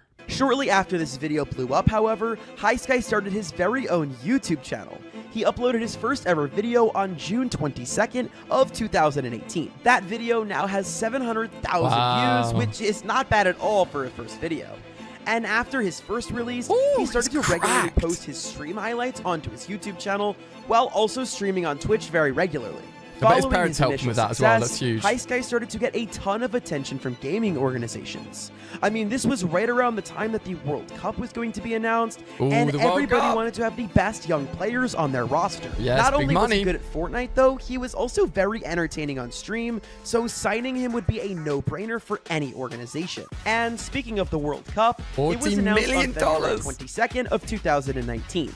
The World Cup would have 10 weeks of qualifying rounds with a $10 million prize pool, and that led up to a huge LAN tournament in New York City with an additional $30 million prize pool. Awesome tournament. This really proved that Epic Games was not playing around. We need They another wanted one, Fortnite just to be saying. the next big Need thing in another esports. tournament. And of course, gaming organizations wanted a slice of that giant prize pool. So they all started rushing to build out massive Fortnite rosters with the best players they could find. And perhaps the most interesting part about High Sky his snipes was are that not only nasty. was he very talented and entertaining on stream, but he also looked very young. And keep in That's mind, at this true. point, people didn't know just how young High Sky was, so it was a little odd that he claimed to be 14 years old or 13 years old, but he really looked like he was 9 or 10. I remember And the this right organization controversy. would be able to market that and use it to their advantage to grow and earn money. And that's where FaZe Clan comes in. I remember One of the this. biggest names People were in like, is he esports, not actually just then, 14 but possibly or? of all time. They had dominated the field of competitive esports and content creation forever. And they saw High Sky as an opportunity. He was going to become the youngest FaZe member of all time. On March 22nd of 2019, High Sky would join FaZe Clan officially and become the youngest player on their roster of all time. That is crazy. A Must be few that other young. Fortnite pros that you might know, like Dubs and Mega, were also added to the FaZe roster at this time. It was all part of a bigger push to get FaZe on the map in the Fortnite scene. Things were going great for High Sky. Joining FaZe caused a ton of new viewers to flock to his channel and his Twitch streams. Big announcement. And on top of that, the World Cup qualifiers were happening. Everybody was watching Fortnite, and High Sky was having the time of his life. And despite being under 13, he was still participating in these tournaments. But for those of you that don't know, the minimum age to participate in a Fortnite tournament is the same as to stream on Twitch, which means that you needed to be 13 years old. Good. And This is not although looking good. everybody didn't know it at the time, High Sky was not of age to compete. And with this being hidden for so long, it was bound to eventually come out. And that's when something happened that could have potentially ruined his career forever. No. As many of you know, on May 20th, 2019, Tfue, an incredibly popular pro player and YouTuber in the Controversy. Fortnite scene, decided to completely what drop happened there? out of FaZe Clan.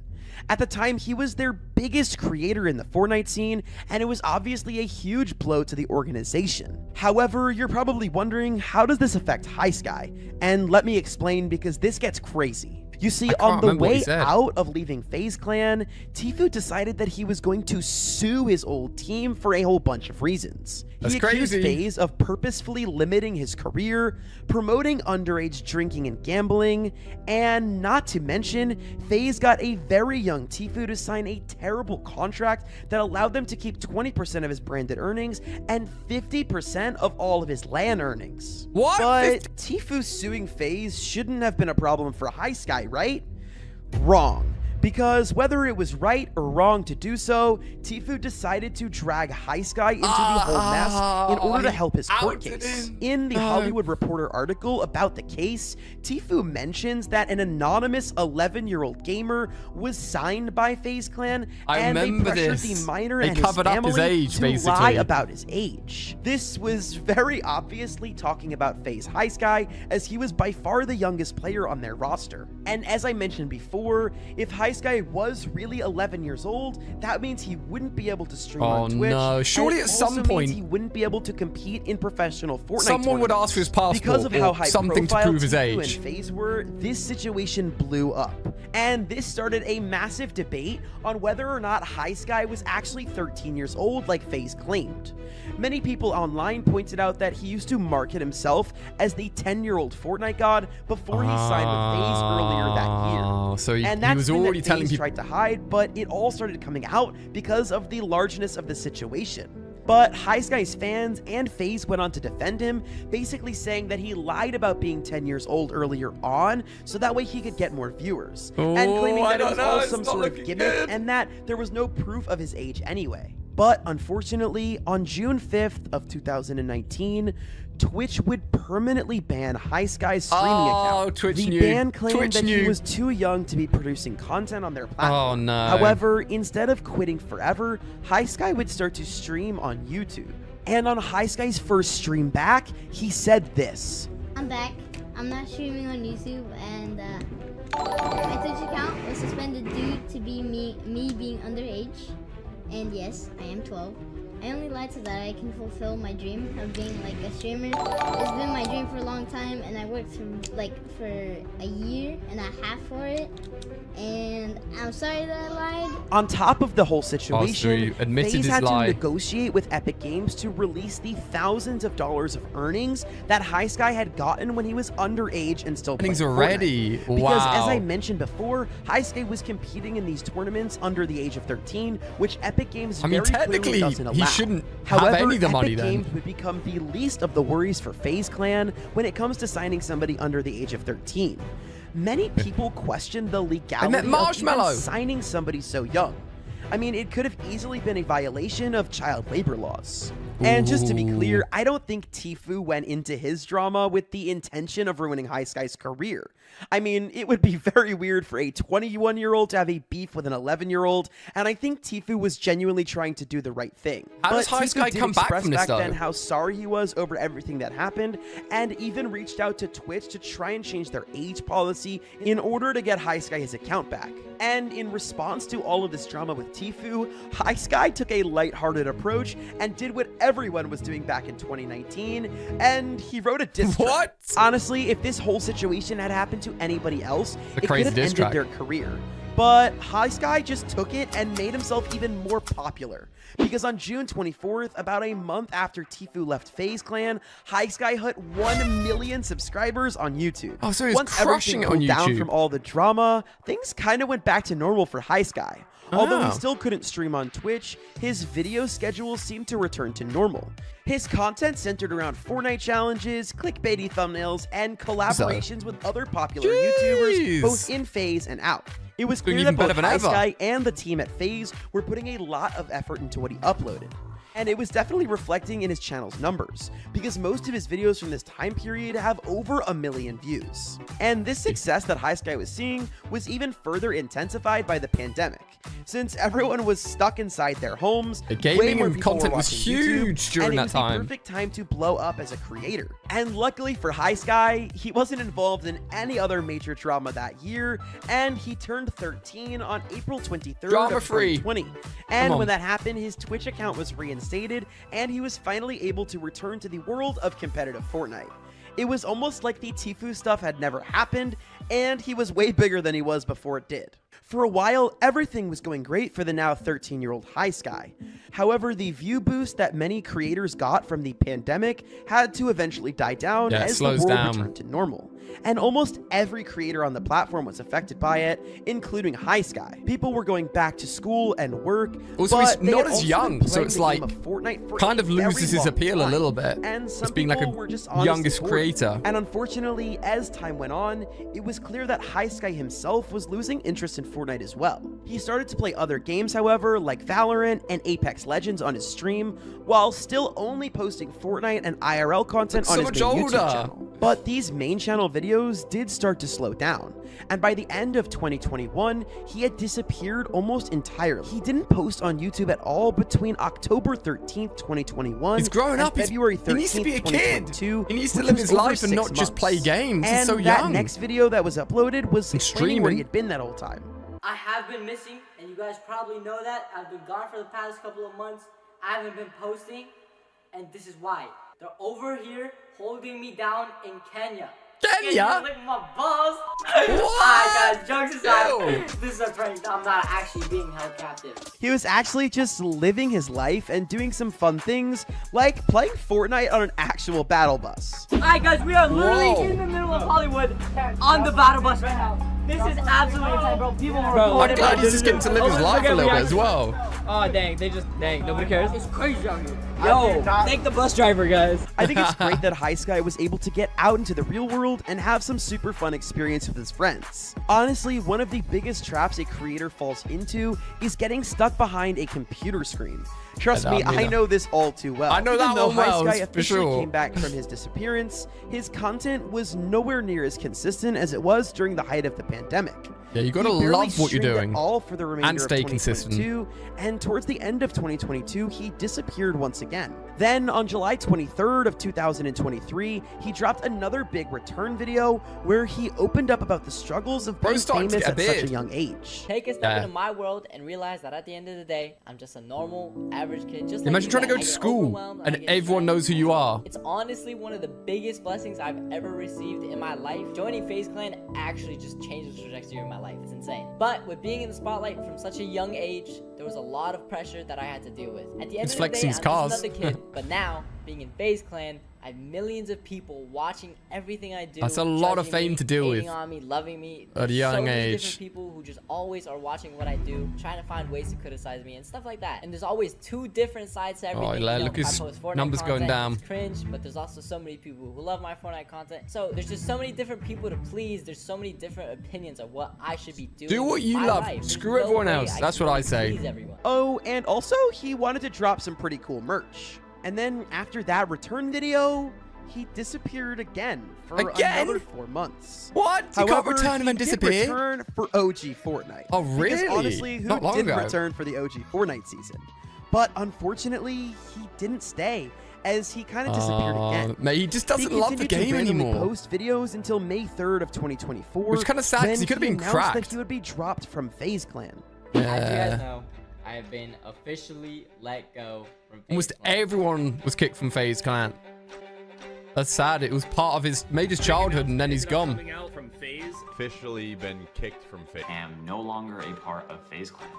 I can sit here and cry about it, maybe even question why this all happened to me. But in all reality, FaZe Clan has been the biggest blessing for me. Even through all the ups and downs. Helped a lot. Got the bans, got the hate, got the lawsuit. But it's my story, and I will take it with me for the rest of my life. I respect that. From highs to lows to living the life of a normal kid. FaZe High Sky saw a lot of success and seems to have come out the other end with so many incredible memories. A big shout out to Timmy FNBR. I'll link him in the description. Go and subscribe to him for more videos.